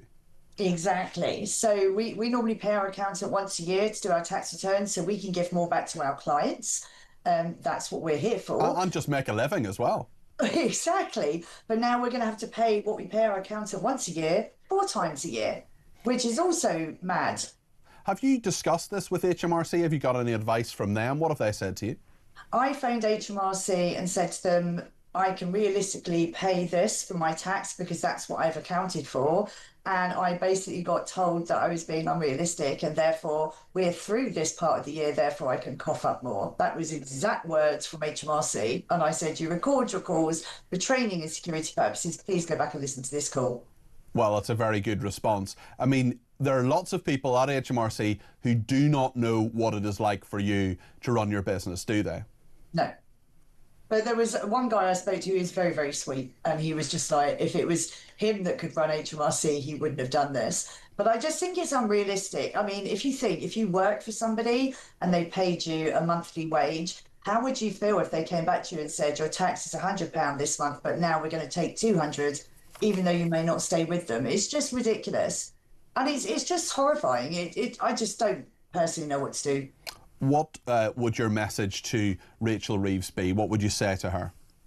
Be realistic, my love, personally. I just think this is completely unfair. And I understand why people down tools and say, let's not run a business anymore. As you know, Peter, you know me, I have PTSD, so I get really upset when people say they can't work due to mental health. I love getting up every day. I am an alarm clock Briton, and I do want to work. But what is the point if you're paying tax on tax? It's just unrealistic. And there are lots of people like you who've come out of the forces, who served this country, Debbie, I know your husband does as well, who want to set up a business, who want to do something different, who want to contribute and do things. I mean, over all of this, not just what's happening now, but everything else that's happening about national insurance contributions, about minimum wage and all the rest of it. I mean, since Labour has come to power in the last 18 months, has it become harder or easier to run a business? It's become harder because all you want to do, and like I said, you know me, so I want to give something back. But you start thinking, why? Mm-hmm. Why give something back? You just get a slap in the face all the time. But I just think asking people for money or tax on top of money that they've never actually got at the moment is just wrong. It's criminal. Debbie, listen, thank you for that. Thank you for bringing the story to me, and thank you for the excellent job you've done on my website as well, petercardwell.com. Debbie Heath there, who's a small business owner. There are lots of people in that position. There'll be lots of people listening to this right now saying, hold on a second, this making tax digital means I got to pay an accountant more, I got to pay for the software. These, you may say, will be people listening to this saying, well, £320 one-off charge, well, people can afford that for their businesses. Well, a lot of people can't. A lot of people are counting every penny at the moment, especially when it comes to all of these different charges and different changes that we were talking about with Debbie there. So much to discuss. If you're one of those people, let me know. 0344 499 1000. The government, I should say, are saying that this will drive efficiency and raise money for public services, as well as it making it easier for taxpayers to stay on top of their affairs. Lots more to discuss, including about Suella Braverman. Stay with us here on Talk.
I have a message tonight for the incredible people of Greenland. And if you choose, we welcome you into the United States of America. That is why I said the use of tariffs against allies is completely wrong. You know, the fact that they had a boat land there 500 years ago doesn't mean that they own the land. We're not going to have Russia or China occupy Greenland. So we're going to be doing something with Greenland either the nice way or the more difficult way. Any decision about the future status of Greenland belongs to the people of Greenland and the Kingdom of Denmark alone.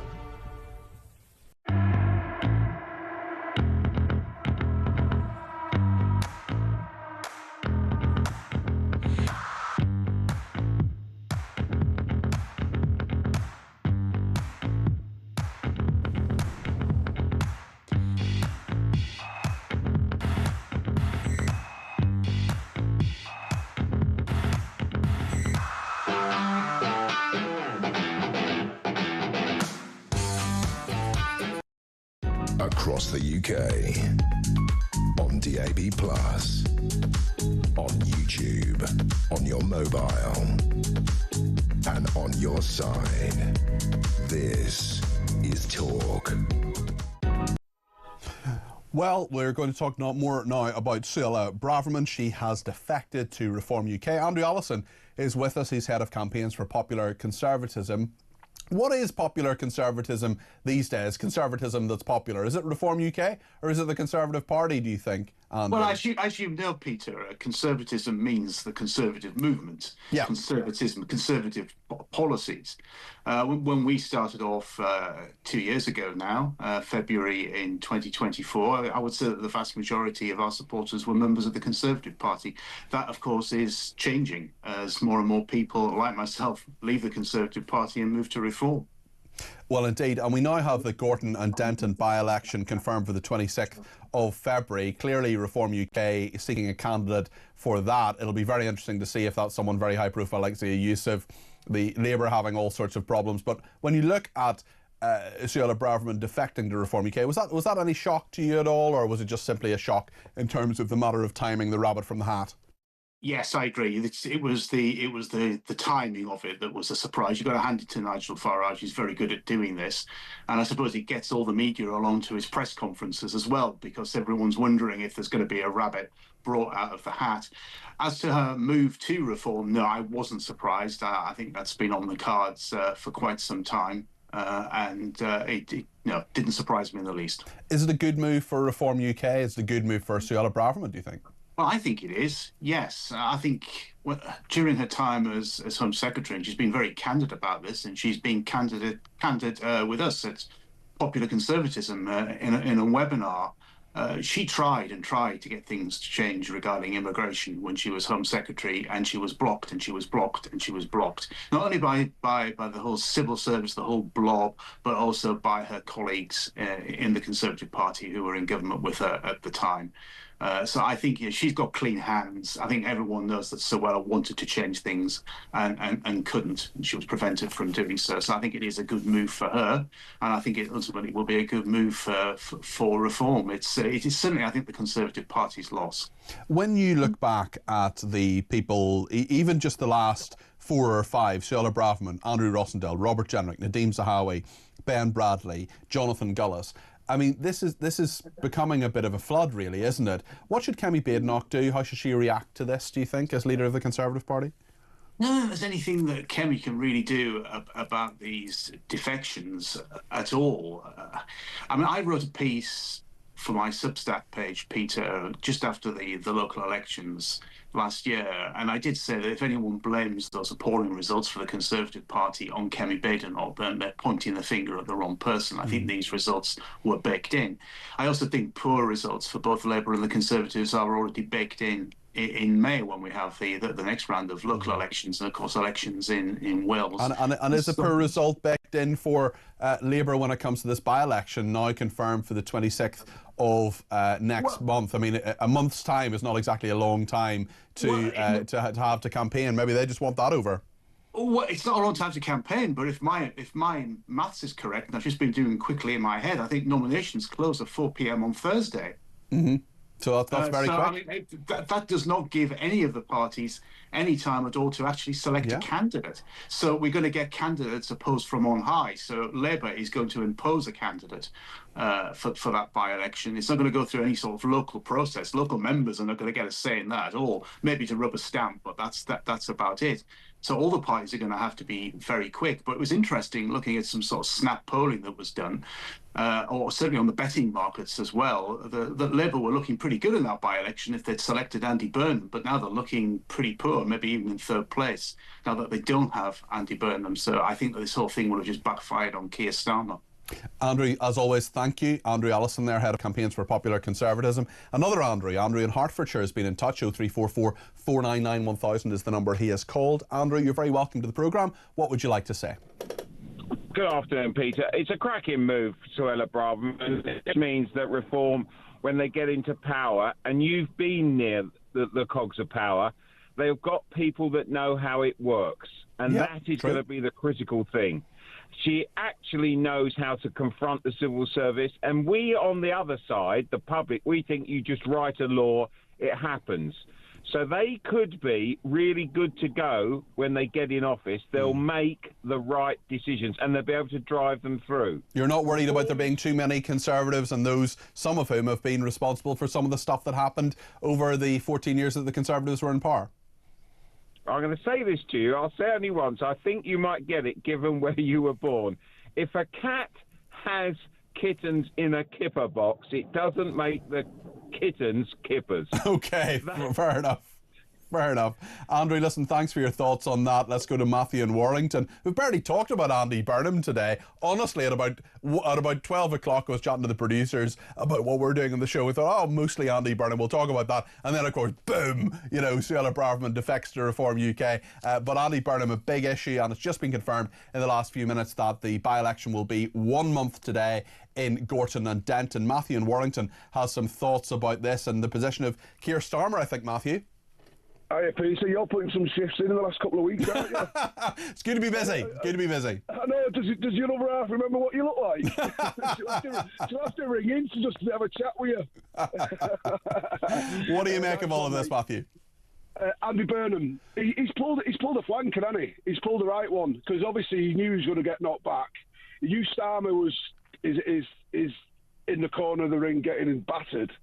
So he'll step back now, and there will be a leadership battle. And whoever gets that goes for the Starmer's job, they're going to want Andy Burnham in their corner, aren't they? They're going to want him as an MP because he's not my cup of tea, but he is a big hitter in the Labour Party, and they're going to, because really, you should have let him. You should have let him go for it, and if he'd have won it, offered him a front bench part so he couldn't stab him in the back. Is Starmer just weak at the moment, do you think?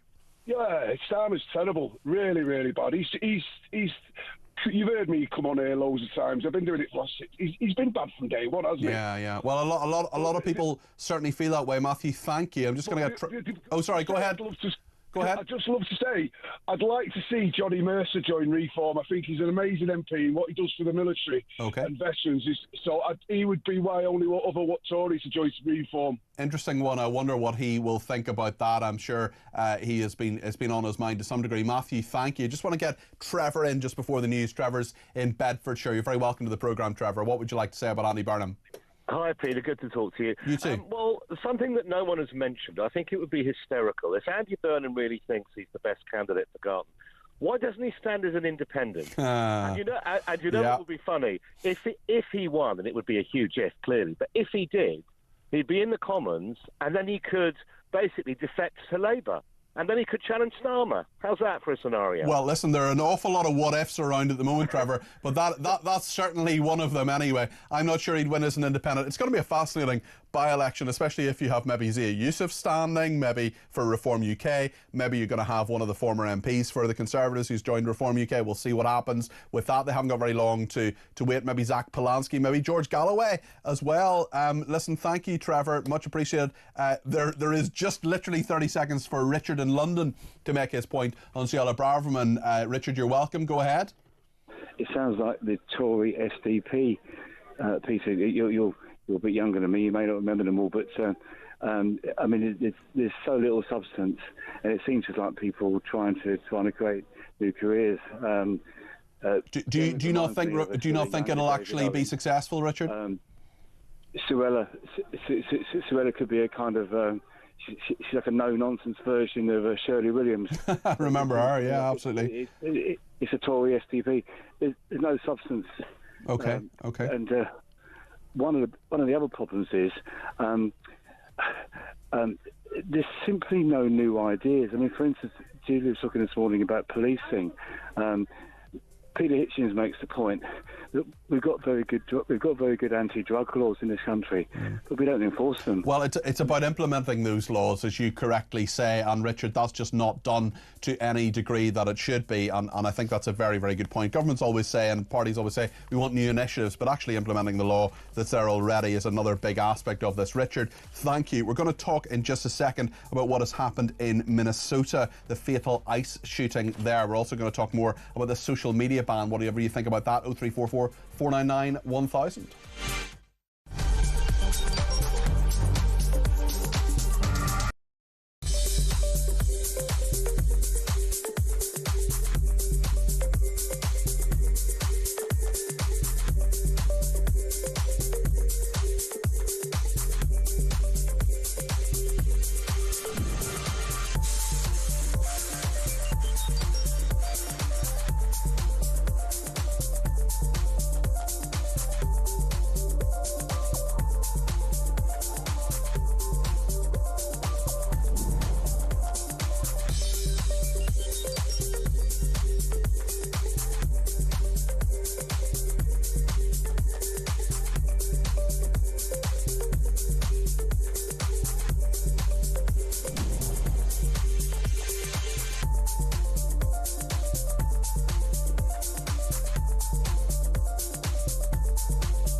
across the UK. On DAB+, on YouTube, on your mobile, and on your side. This is Talk.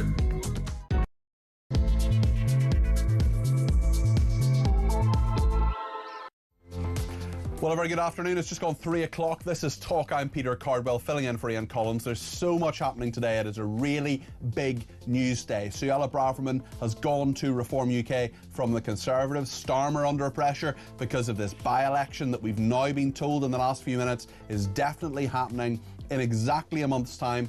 On the 26th of February. The nominations close on Thursday. It'll be really interesting to see who stands. Who will stand for Labour? Well, it's not going to be Andy Burnham. Will the Greens put up Zach Polanski, their new leader, charismatic person who has a lot of support? What about George Galloway? Is he going to stand? What about the Conservatives? What do they do? There's so many different ways this could go. Reform UK will be fighting tooth and nail for that seat. Labour will too. And it could go in lots of different directions. Now, we'll talk about America as well, about the misfiring of the victim's gun could have triggered the fatal ICE shooting. Lots of new detail on that coming up, and lots of Americans very annoyed about it, or indeed in favour of it. We'll talk about the social media ban. The former chief executive of the Child Exploitation and Online Protection Centre doesn't think a ban is a good idea.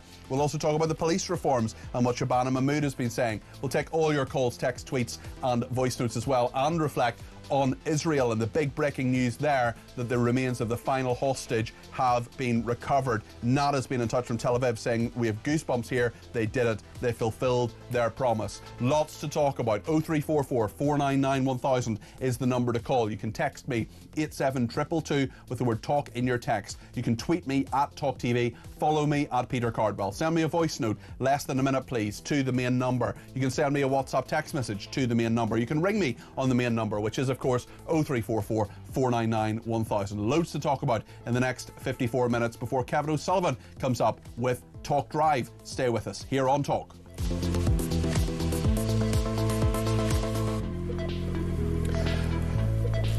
Well, we know that in Minneapolis over the weekend, ICE agents, Immigration and Customs Enforcement agents, shot and killed a man called Alex Pretty, a 37-year-old ICU nurse, making this the city's second fatal shooting by a federal officer this month. This is what the governor of Minnesota, Tim Walz, he of course was a vice presidential candidate for the Democrats with Kamala Harris. Here's what the governor of Minnesota, Tim Walz, had to say. If it was the intention of Donald Trump to make an example of Minnesota, then I'm damn proud of the example that the world's seeing. We believe in law and order in this state. We believe in peace. And we believe that Donald Trump needs to pull these 3,000 untrained agents out of Minnesota before they kill another person.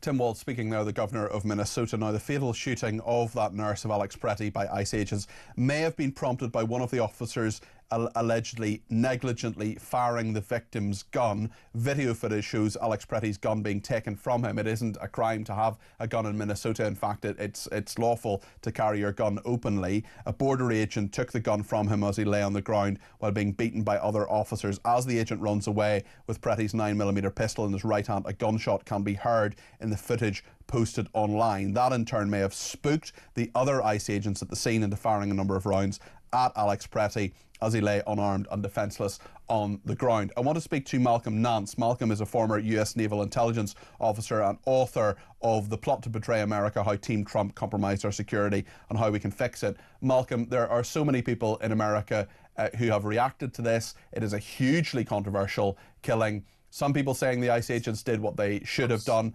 others being very clear that Alex Pretty, just like the previous victim, absolutely should not have been killed. What is your thought on all of this?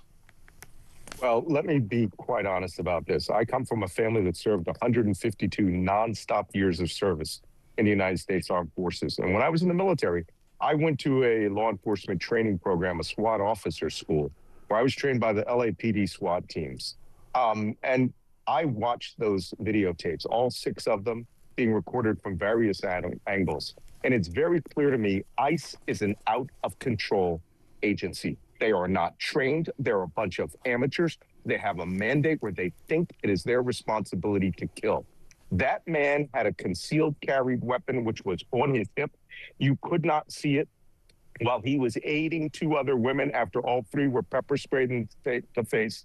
One of the officers saw his weapon and then dogpiled him, drew the weapon out, and it was almost 8 to 9 seconds later that another officer took his weapon out, pointed it at his head, shot him, engaged again, fired 3 more rounds. A second officer fired 3 more rounds, and the first officer fired 3 more rounds. Their intent was to make sure he would never survive this encounter. This organization is completely out of control. It has to be shut down.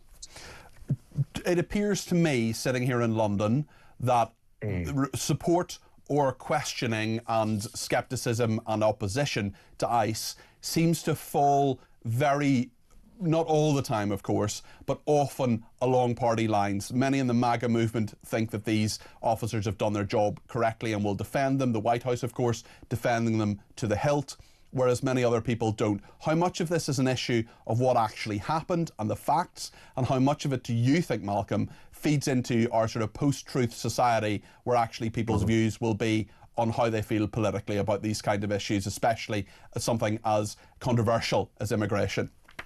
Well, that's actually an excellent question. I'm certainly seeing it from your perspective in England. We're a country which was built, right, on separation from a nation which at that time had removed our rights from us, which had unlawful search and seizure. You could not have the freedom of speech. You could not have the right to assembly and redress your grievances in the British Parliament at the time. And when we had the Boston Massacre in 1770, which came something along these lines, we as a nation came and created the United States. What we're seeing now is we are seeing the corruption of 250 years of American government. Donald Trump created this post-truth society, and people are seeing it through that lens based on their politics. But now, over 65% of the country is saying that ICE is out of control. Do you think Donald Trump? Do you honestly think it's fair to say that Donald Trump created a post-truth society? There are many people in so many different areas. I mean, way back to President Nixon, President Clinton, many others who lied in office. It's not just Donald Trump's fault, is it? Look. Okay, this is an order of magnitude beyond what any president in the history of the United States has done. Donald Trump, in his first term, became the single most documented liar in American history. He almost is a pathological liar. Everything to him is seen in his own reality. So yes, it is fair to say that. Nixon may have told a couple of lies. He told more than a couple of lies, did old Nixon. I want to just, I just want to put to you what the White House... Nothing like this administration. This administration, without a doubt, cannot tell the truth.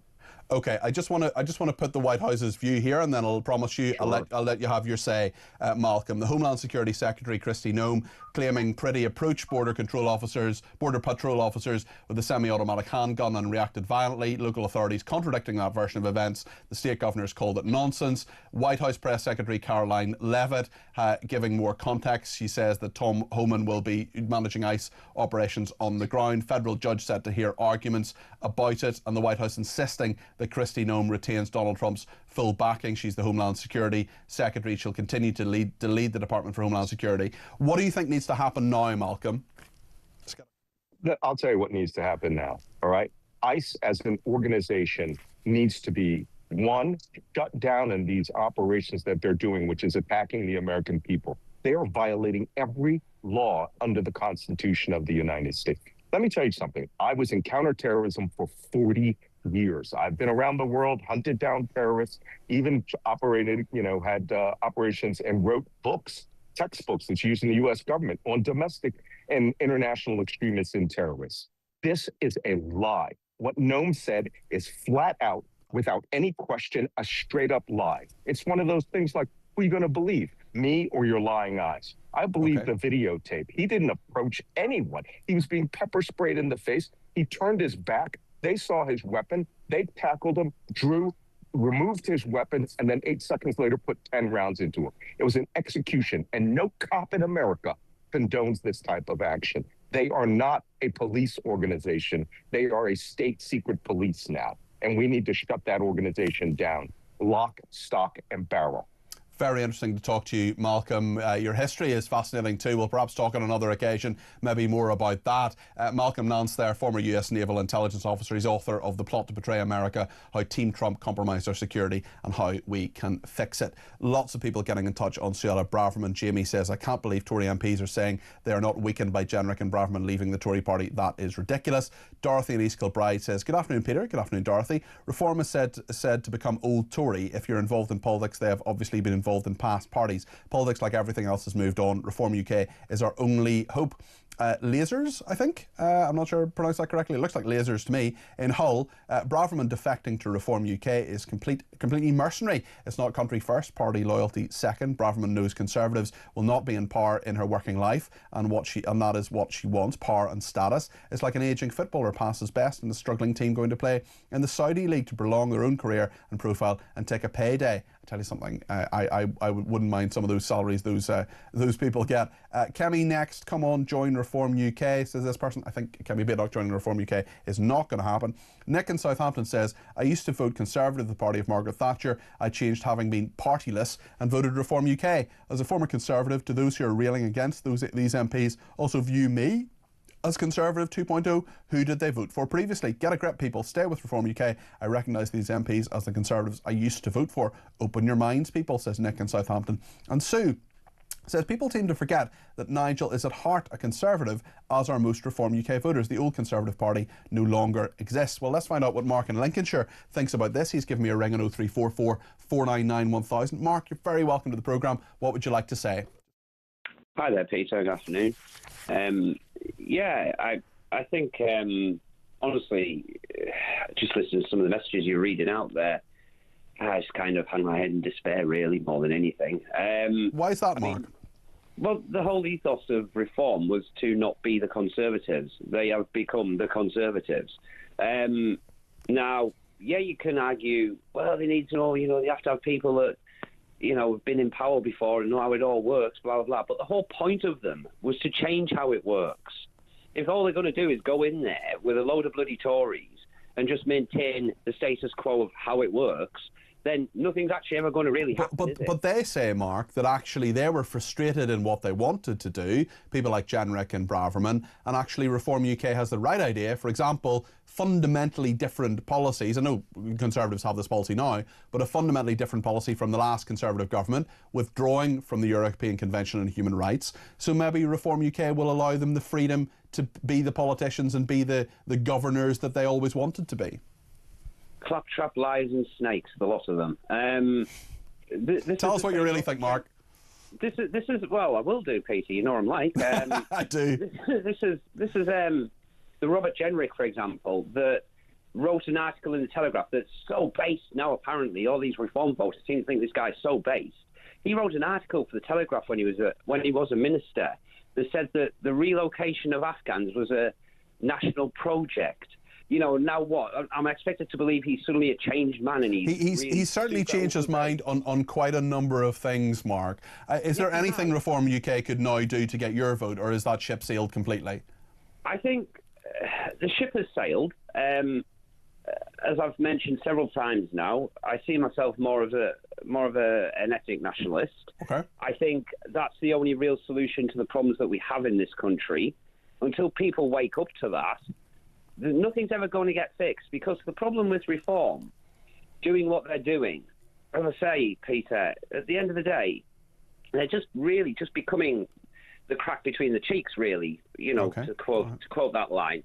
And And we may well hear more from the person who says it so often, George Galloway. Mark, thank you. Got to move on, but I really appreciate your call. Pete in Southport says next Labour leader Burnham would be a damn sight better than Rayner or Miliband put together. That is Pete. Wolfie Pete in Southport, he says. Stephen Birmingham says, Suella Braverman, what a great move. I've been waiting for her to join Reform UK. Before I do, I will be getting my Reform membership this afternoon. Great show, Peter. Keep up the good work, says Stephen Birmingham. Thank you, Steve. That's very kind. And Phil in Great Yarmouth, who says, Peter, the Gorton and Denton by-election don't write off a Free Palestinian candidate winning this seat, says Phil in Great Yarmouth. Well, interestingly, George Galloway, who of course holds those views, so he may well run in that by-election. We may see Zia Youssef, we may see Zach Palahniuk. Zelensky and whoever the Labour candidate is going to be, they're going to have to decide pretty quickly. They've got just over 3 days to do that because the nominations are going to close at 4 o'clock on Thursday. There's an awful lot to talk about in all of this. We're also going to talk in just a second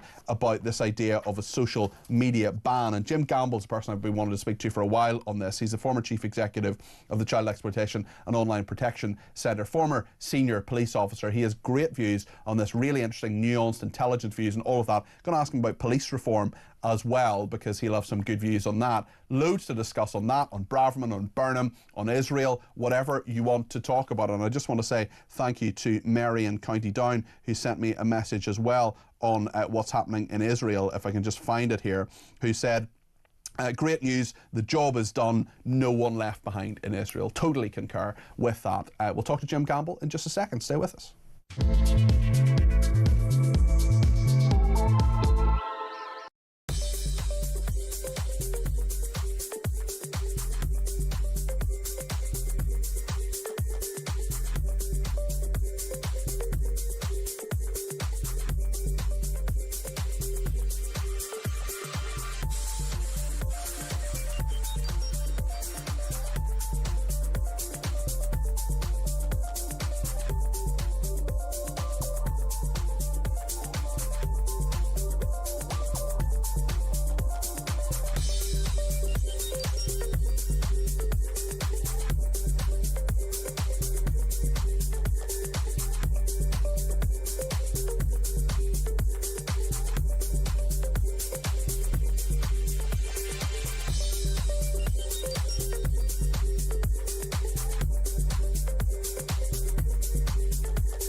Brand new for 2026. It's going to be the only way to start your day. It's the home of common sense. It's where the nation can come to speak about the day's news. It's the Jeremy Kyle Breakfast Show. You know who you are. You get up, you graft, you work hard. I'm here for you. We want to hear your side.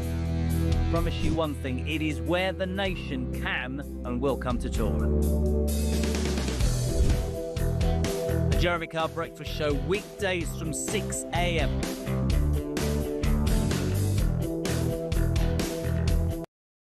Across the UK, on DAB+, on YouTube, on your mobile, and on your side. This is Talk. Well, there is so much to discuss this afternoon. What a day of news. Suella Braverman, of course, defecting to Reform UK. Major story. But I want to talk, and we will talk more about that between now and 4 o'clock. And just to say, Kevin O'Sullivan's doing Drive all this week. He will be here between 4 and 7 today and every day. But I want to talk now about a couple of issues, actually. One of them is the social media ban. And Jim Gamble is a really interesting character in all of this. Jim is the former senior police officer in Northern Ireland. He's also the former chief executive of the Child Exploitation and Online Protection Centre. And I saw a tweet, Jim, that you put out saying you absolutely do not support a ban on social media for under 16s. It won't work. It will drive young people to other online spaces that are as, if not more, harmful. It isn't a silver bullet. Can you just expand on that for me, Jim? Because this is a big political issue, and Keir Starmer has waded into this, saying he's not sure about it because his own children have actually benefited from social media in some ways. Just tell us your thoughts, Jim. Well, look, Peter, at the end of the day, I think it's good that Keir Starmer recognises his own children have benefited from it. I think there are three things that need to be done better. Of course, social media needs to be safer by design. So under 16-year-olds shouldn't have algorithms targeting content to them. Regardless of what they've looked at, they shouldn't be feeding that need. Social networking sites, I've been saying for a long time, I mean, Meta, I think, is estimated in 2025 to have turned over about $190 billion in advertising. So there should be a 5-star regime. If you drop below, 4 to 3 stars or less, then prohibit ethical advertising.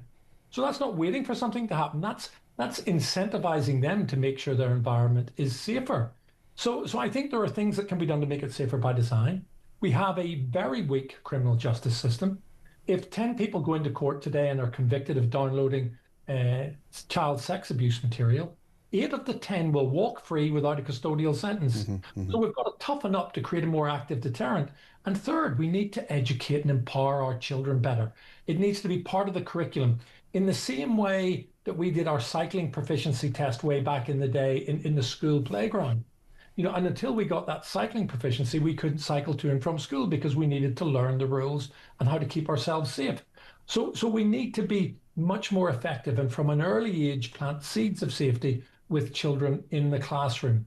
But I think this blanket ban, well, it won't work. Look at the Online Safety Act, heralded as a silver bullet by very many people. And so everyone celebrated that Pornhub IP addresses from the UK crashed. It went right down. And what happened in the very same week? VPN downloads up by almost 2,000%. And these ways round will be found. I wonder, just in regard to child sexual exploitation, and how that is being dealt with, not just in regard to social media, but more generally. We're hearing a lot from the Home Secretary today about force reorganisation, a British FBI, for example. You know all about that because you were head of CEOP, of course, the Child Exploitation and Online Protection Centre. I just wonder if this reorganisation will actually help in any way. How will it improve or not the way child sexual exploitation is tackled by police and other agencies? You know that CEOP was dismantled and became part of the National Crime Agency. Now the National Crime Agency is coming into another body, this National Police Service. Does this help? Will it help the way things are in terms of how it is administered? Well, we're going into another kind of, let's go round again cycle. I was head of counterterrorism in Belfast. When I went to London, I was an assistant chief constable, then deputy director general of the National Crime Squad, considered then to be the UK's FBI. It transitioned into the Serious Organised Crime Agency, which then transitioned into the National Crime Agency. So every government comes in and there's a little bit of political vandalism and everybody thinks they're going to do things better. Now, that said, if they're going to consolidate resources, if it's going to mean there's going to be more police officers on the street, more police officers on the virtual street, where there are virtually none, then that could be a good thing. When I was doing the Strategic Command course, way back in 2001, I wrote a paper at the time saying we should have 10 regional forces with a national commissioner to consolidate, specialist resource, because you don't need 43 chief constables, 43 times 2 assistant chief. And does what you're saying there, Jim, then play into child sex exploitation, rape gangs, trafficking children, for example, county lines, and a smaller number of large police forces being more effective in detecting that crime? Well, I think it's about how you consolidate the resource, but it's got to be about clear boundaries. Making bigger isn't necessarily better. So if you look at the grooming gang situation, that is a localized problem. It's hyper-local and it's different in every area. The reason it's national is because it's replicated, not because it's joined up like serious and organised crime. So you really have to understand what it is you're targeting. So bringing serious and organised crime and counter-terrorism together, that always made sense. I don't know why it wasn't done when the NCA was created. Probably wasn't done because of political imperatives and leverage from the Metropolitan Police and others who wanted to hold what they had. So there's always those personal issues that, from an organizational point of view. But local policing is where you are going to make the difference. When I was in CEOP, our policy was that we didn't turn up with big CEOP jackets on to go in through the door to arrest a predator. We made sure the intelligence went to local police. They went in through the door, building confidence in their competence within their communities, because that's what you need. But you can make as many laws as you want. You can create as many new structures within law enforcement as you want. But if you don't send these people to prison, then you're not going to create an active deterrent. So it needs to be holistic. And the government like what's cheap. The government really like what's cheap. That's why when we talk about the social media ban, that's a great idea. Because you know what? You're pushing all that towards the social media companies. Well, that's not going to work. It needs to be much more holistic. Deter people from going on and representing a risk. Make the environment safer by design and penalise those companies that don't comply. And educate and empower our children in the classroom, so that when they do go online, they're better able to manage the risks they face. Jim, with your expertise, why are you now not heading the rape gangs inquiry? Well, Peter, you probably followed that at the time. I was the last one in the field for it. I had been engaged, positively with the Home Office and others, positively with a range of victims and survivors. But to be honest with you, the toxicity that took hold, the way it became a political football almost instantly, were those people who are all claiming to have survivors, best interests at heart. They had no hesitation in using those self-same survivors and the horror of what these gangs do to kind of benefit their own political agenda. And if you can't come together, around this, if you can't have cross-party engagement and facilitation and agreement in this, you're not going to have it on anything. So the politics and the political vandalism, I've been there before. It's an opportunity that I've missed, and I have my regrets about that. But I think on the point of principle, I did the right thing. Can we have faith in the inquiry, do you think, as things stand? Well, I mean, look, we've got to. I hope we can. I mean, at the end of the day, though, Peter, let me say this just to bring this all together. Social media doesn't sit over here. Technology doesn't sit over there. And then these offline crimes over here. They're inextricably linked. Social media, technology, they're integrated. It's how they communicate. It's how they engage. It's how they groom. It's how they retain control, build digital collateral. And I'll say this to you. At the end of the day, if you ban social media like they're doing in Australia, you're not banning WhatsApp, you're not banning messaging apps, you're not banning gaming, and you're not banning the internet. Yeah. So what's to stop young people pivoting to forums in the dark net? What's to stop that? What's to stop them finding other places and spaces because they're tech savvy? Yeah, and often far more tech savvy than their parents, Jim. Well, much more, but AI is already taking over the human engagement. What are our children going to work at in the future? So what we don't want to do is to stunt their ability to engage safely with digital technology where they can learn and they can grow. And the politicians need to step back from the political football this has become. They only listen to people who tell them what they want to hear. Okay. And suddenly the Prime Minister is listening to Australia. Who did Australia listen to in the first place? To See Up.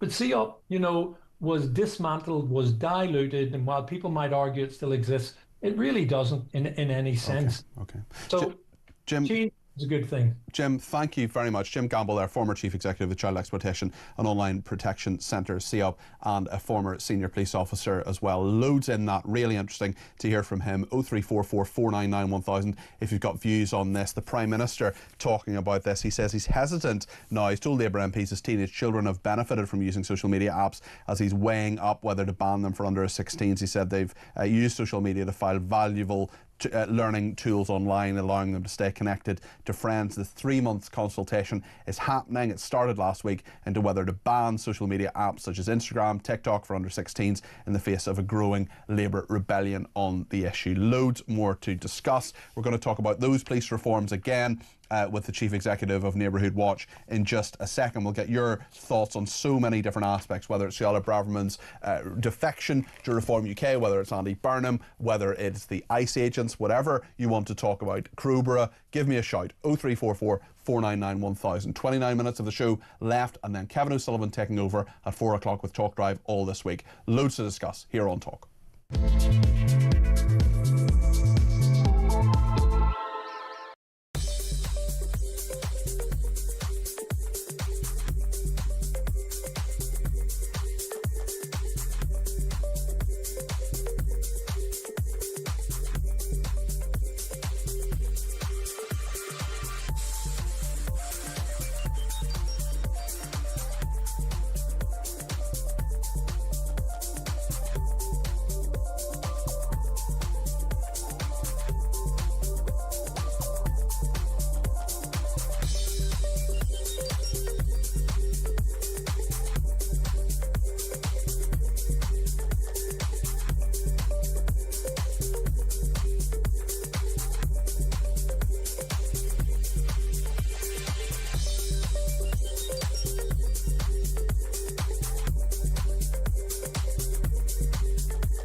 Across the UK, on DAB+,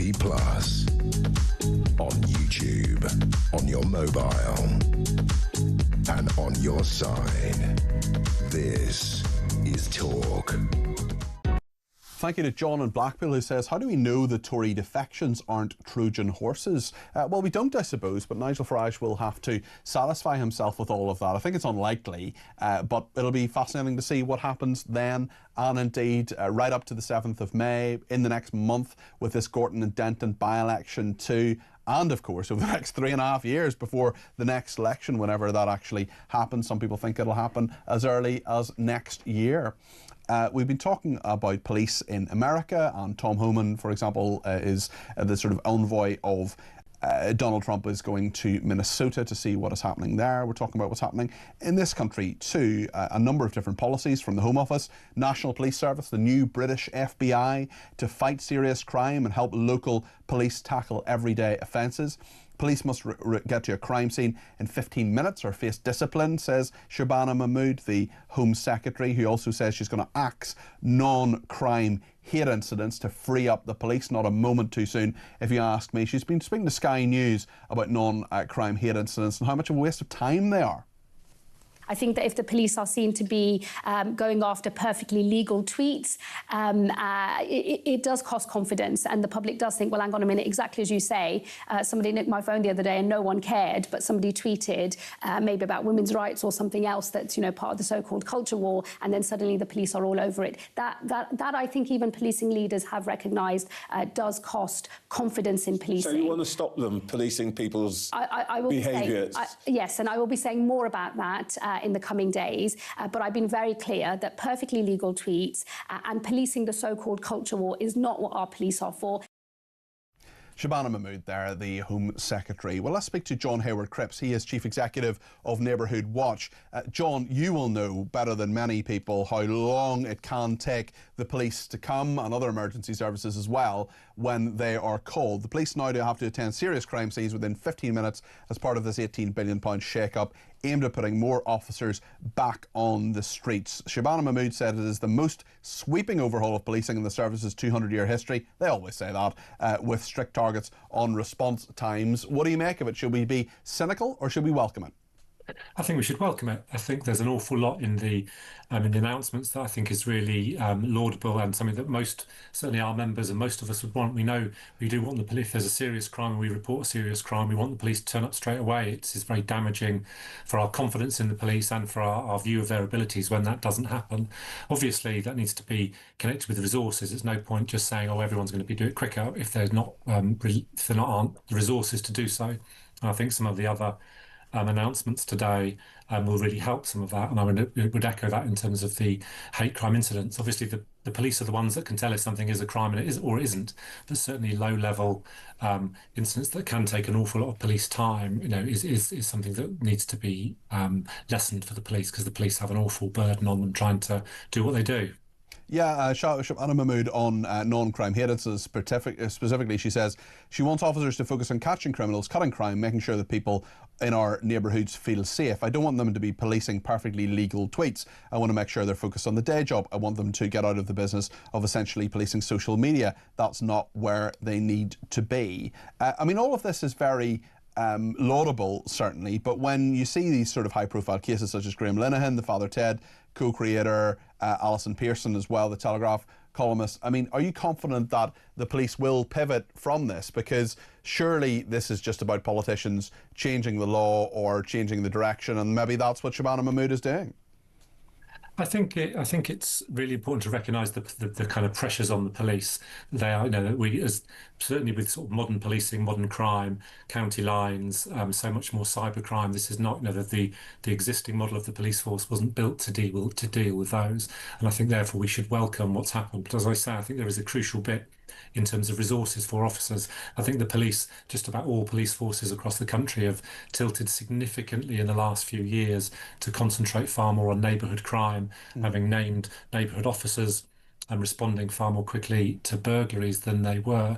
This is often a result of they had such sweeping cuts a few years ago that obviously they had to cut something, and often it was neighbourhood policing that got cut, and now we're reaping the rewards of that, which is a significant increase in crime. Are things working better now? I mean, you talk about resources there. 43 police services in England and Wales, 1 in Scotland, 1 in Northern Ireland now. A lot of Scottish people are going to tell me as soon as I say that Police Scotland isn't perfect. Well, no police service is. But of those 43 services in England and Wales, what should happen? Should we have 12 mega forces? What's your thought on all of this? Because you don't need you don't need 43 HR departments, do you? Of course, you don't need 43 HR departments.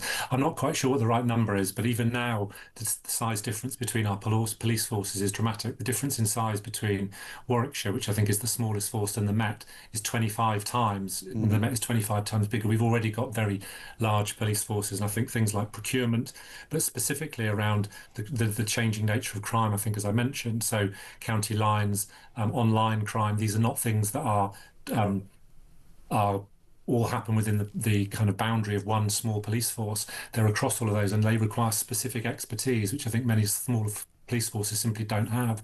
So putting those into one organisation and having larger organisations doesn't mean that the focus won't be on neighbourhoods. It just means there'll be lots of efficiencies and higher skill for those particular crimes. That's what we hope. It's interesting as well with this idea about a new British FBI. We've got a former senior police officer in Northern Ireland, also the former head of Child Exploitation Centre and tackling those crimes, Jim Gamble, Child Exploitation and Online Protection Centre, is saying that actually the new British FBI, that's something that's been announced before. Again, I suppose my question is, do you think the National Police Service idea is going to work? I really hope so. I mean, I think it is the right thing to do. It is a modern response to the world we currently live in. I mean, I think the proof will always be in the pudding. You know, how that is instigated, how it's resourced, and what it does. I mean, almost all police forces now are involved in special operations units, which operate across multiple police forces already. So the police have already done an awful lot of this because they recognise the need to do that to solve certain crimes which don't happen within one police force boundary. So lots of police forces are already doing this.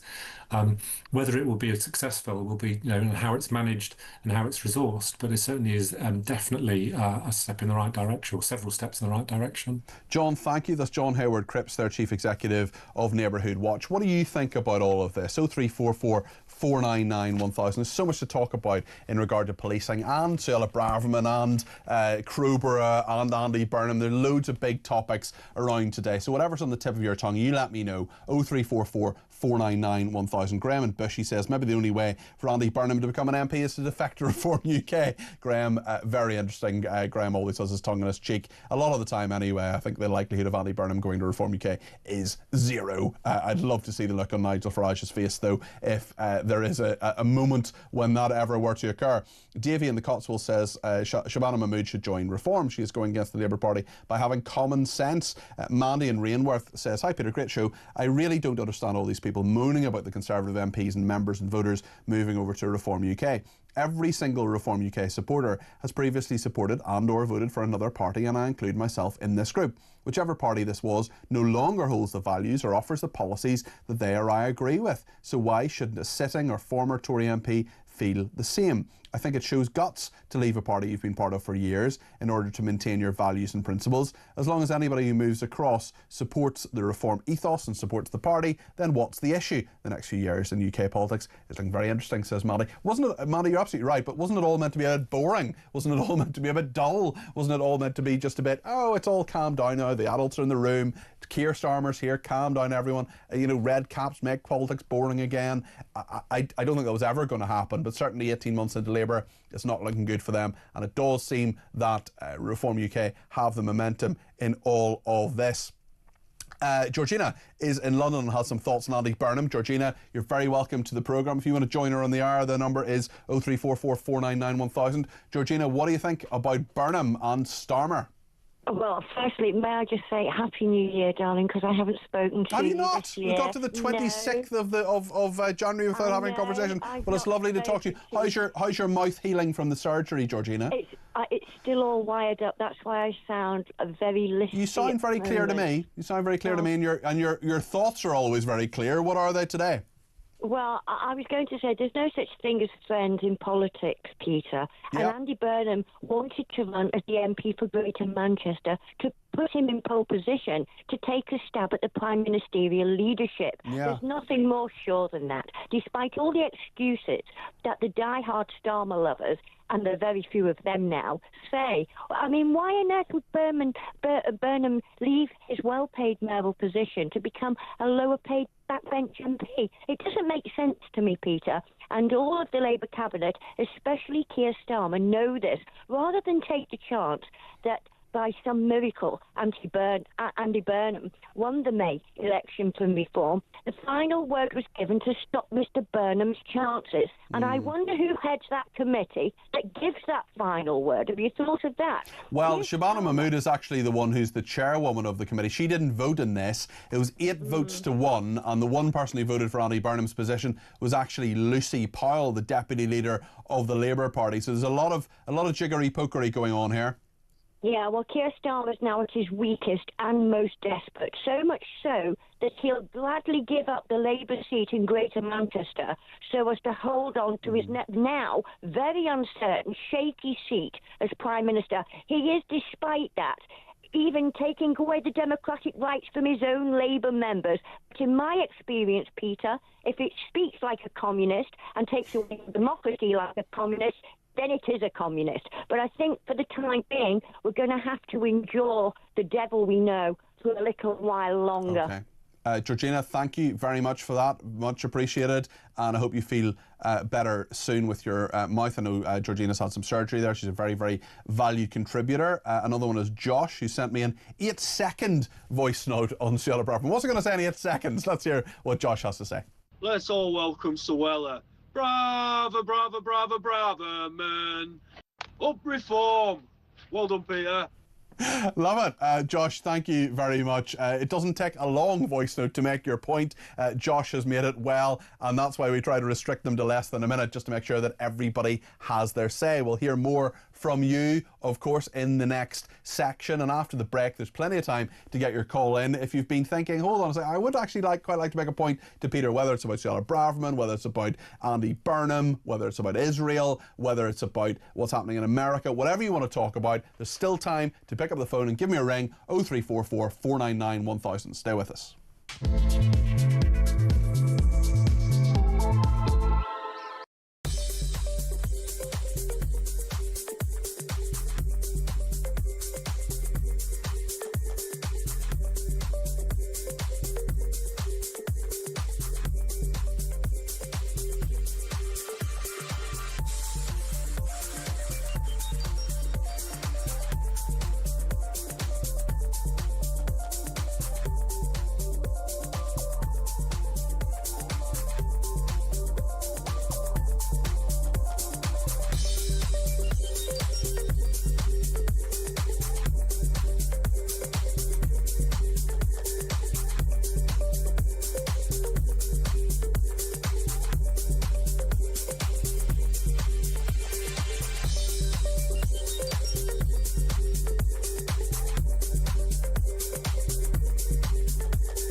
Welcome to Down the Local, the show that goes from pub to pub across the country, speaking to the punters about the subjects driving us all nuts at the moment. That's Rachel Reeves, Rachel Beeves, Rachel McCown. I don't really know Meghan Markle. I know Meghan Markle's from Suits, and that's about it. I don't know about anyone else, and I don't know where this is going. I have 0% beard, and I feel raising the flag, I think, is symptomatic of this desperation. Is public transport good value for money?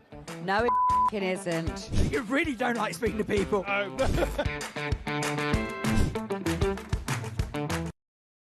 Across the UK, on DAB+, on YouTube, on your mobile, and on your side. This is Talk. Thanks to Richard in Northampton, who says, I'm delighted Suella Braverman has joined Reform UK. I've long been a fan and she was one of only a few true Conservatives in the last government, says Richard. Gary says, as an ex-serviceman, I've just found myself getting very emotional at watching a great speech from Suella Braverman alongside Nigel Farage, supporting our military veterans, which the present government and the Tories are failing to do. They should all hang their heads in shame, attempting to prosecute veterans for protecting this country and doing their jobs. Well, there's an urgent question happening in Parliament at the moment about the Chagos Islands. I know a load of viewers and listeners to this station really care about that, and Stephen Doughty, who's the Foreign Office Minister, answering that at the moment. Let's just dip into this for a minute or two. The necessary domestic and international legal processes in place to deal with this. So the idea that this is something new, some sort of gotcha or otherwise, is just simply for the birds, Mr. Speaker. Now, she asked also about the contact with the United States. We remain engaged with the United States on a daily basis on matters relating to our national security, and we will continue to engage with them on this important matter, and of course engage around the importance of the deal to secure US and UK interests, and of course allay any concerns, as we have done throughout this process. There's nothing new in that, and it's absolutely right that we do so. Her claims about China were simply rubbish, Mr. Speaker, and I'm really surprised that they continue to play these shocking party political games. Dan Cardwell. Thank you, Mr. Speaker. I'm sorry I'm the only one on this side speaking here, and I have huge respect for my honourable friend, and I fear I'm not going to say anything he particularly likes. But I have followed this as closely as possible, and I've gone along with the government to this point, but it has been against my instincts, and I still cannot understand exactly what we are doing here.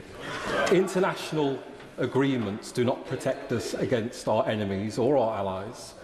Sovereignty does. And I genuinely think the people we represent will be asking, why can the Prime Minister not step forward, assert sovereignty over these islands, and make clear that we have the military defence to defend them?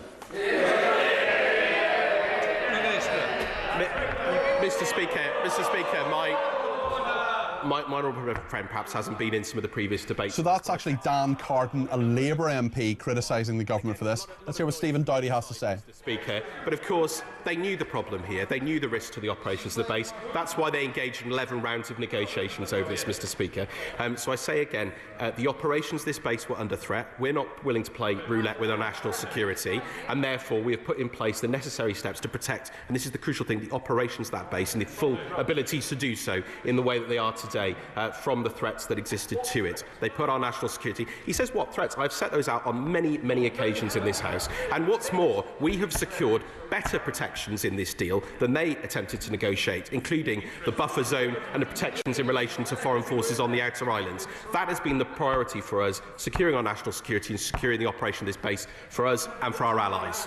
Callum Bell, the Liberal Democrats. So an urgent question in the House of Commons on that issue of the Chagos Islands. What's happening is that, as I was reporting with Kevin O'Sullivan actually on Friday night, there's been a pause to that legislation. It's been withdrawn from the House of Lords, and actually had criticism from Dan Carden, even a Labour MP. He's a Labour MP from Liverpool Walton, who was talking to Stephen Doughty there, the Foreign Office Minister. That urgent question coming from Priti Patel, the Shadow Foreign Secretary, on the Chagos Islands, talking about the fact that this legislation has been pulled from the Lords because of this 1966 treaty between the United States and the UK. Could Keir Starmer on the Chagos Islands actually be in breach of international law? Well, that is a very, very interesting question, and no doubt there'll be more conversations about that, and not least here on Talk. We'll keep an eye on what's going on in the House of Commons with all of that. If there's anything more significant said in the next few minutes of this programme, of course, we'll bring that to you.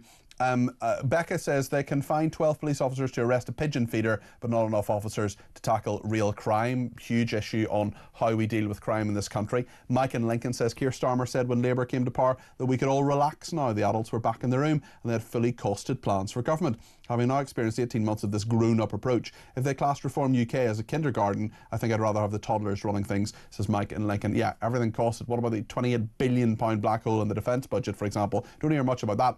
And Paul in Belfast says, Peter, I'm surprised you haven't picked this up. Starmer, Hermer and Lammy in talks with the BBC to be in the next series of The Traitors. I wonder who would win, says Paul in Belfast. Of course, Paul knows that it was a woman from Northern Ireland, Rachel, who was joint winner alongside Stephen, who is from the Scottish Islands. I want to talk about Suella Braverman. Now, some will see her as a hero, some won't. Some may see her as a traitor. I doubt it though, because her politics really haven't changed. Robert's in Hertfordshire and is on the line about this, 0344 499 1000. Robert, you're very welcome to the programme. What would you like to say? Well, I'm a Reform member and I welcome Suella to the party because she is hardline. I think that's the reason she was moved on before, because her hardline towards immigration. Yeah. Now, I've got a feeling they're gearing up for an early election. Now, the trouble is, with any government, they need to take on the blob of Westminster, all them civil servants, and break them. And just going through, Robert Jenwick, Danny Kruger, Lee Anderson, Suella Braverman, Jonathan Gullis, Nadine Dorris, David Jones, these people are all hardliners. They are ruckers, a lot of them.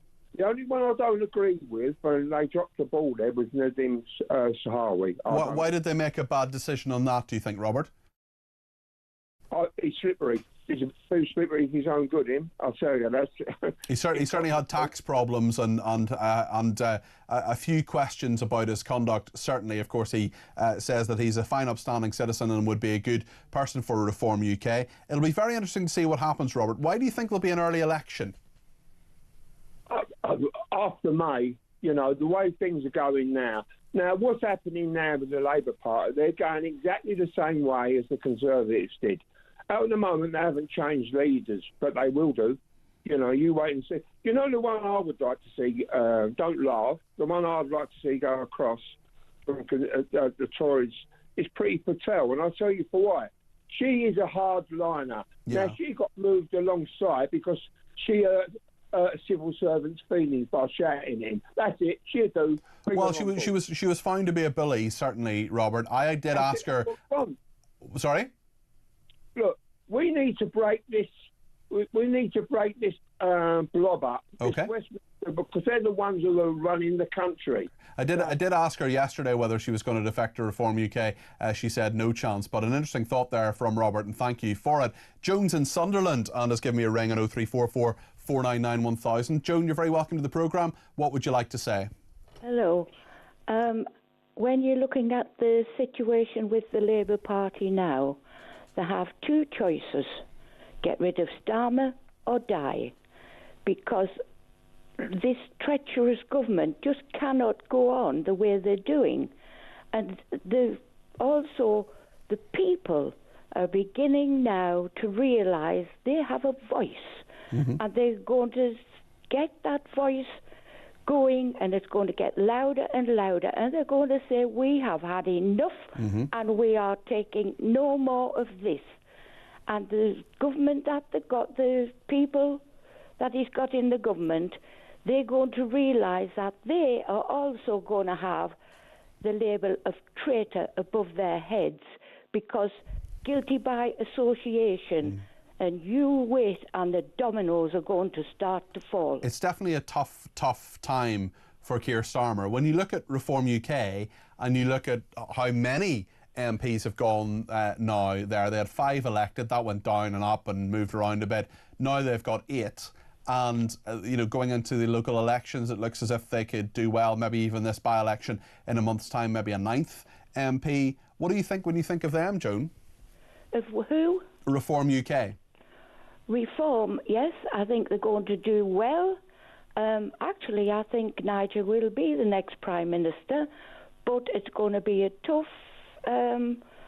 uphill climb, because we've had Conservatives for 14 years, Labour for 1.5, and look at the destruction they've caused. Okay. The people are so desperate for change, they'll be unfair to Nigel, because they'll think he can fix everything yesterday that's taken 15.5 years to crumble.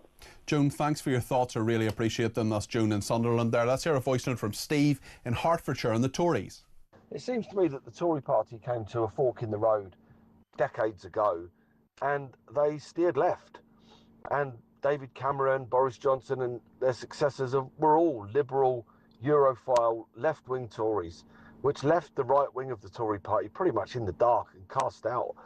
So it's no surprise at all to see those Tories are now moving to reform, which is in reality what the Tory party would look like today if it had steered to the right when it got to that fork. That's my tuppence worth anyway, a political nerd in training like I am, not an expert like yourself. Perhaps you could tell me if I'm right or wrong. Have a good day, mate. Steve, I think those are really interesting and pretty on-the-money comments. Certainly, obviously, Liz Truss doesn't quite fit into that, but the rest of them do. And I think I agree with the main thrust of what you're saying there. I think that makes an awful lot of sense. So thanks for it. And believe me, I'm not an expert, just a nerd. Let's talk to Kevin O'Sullivan, who's here.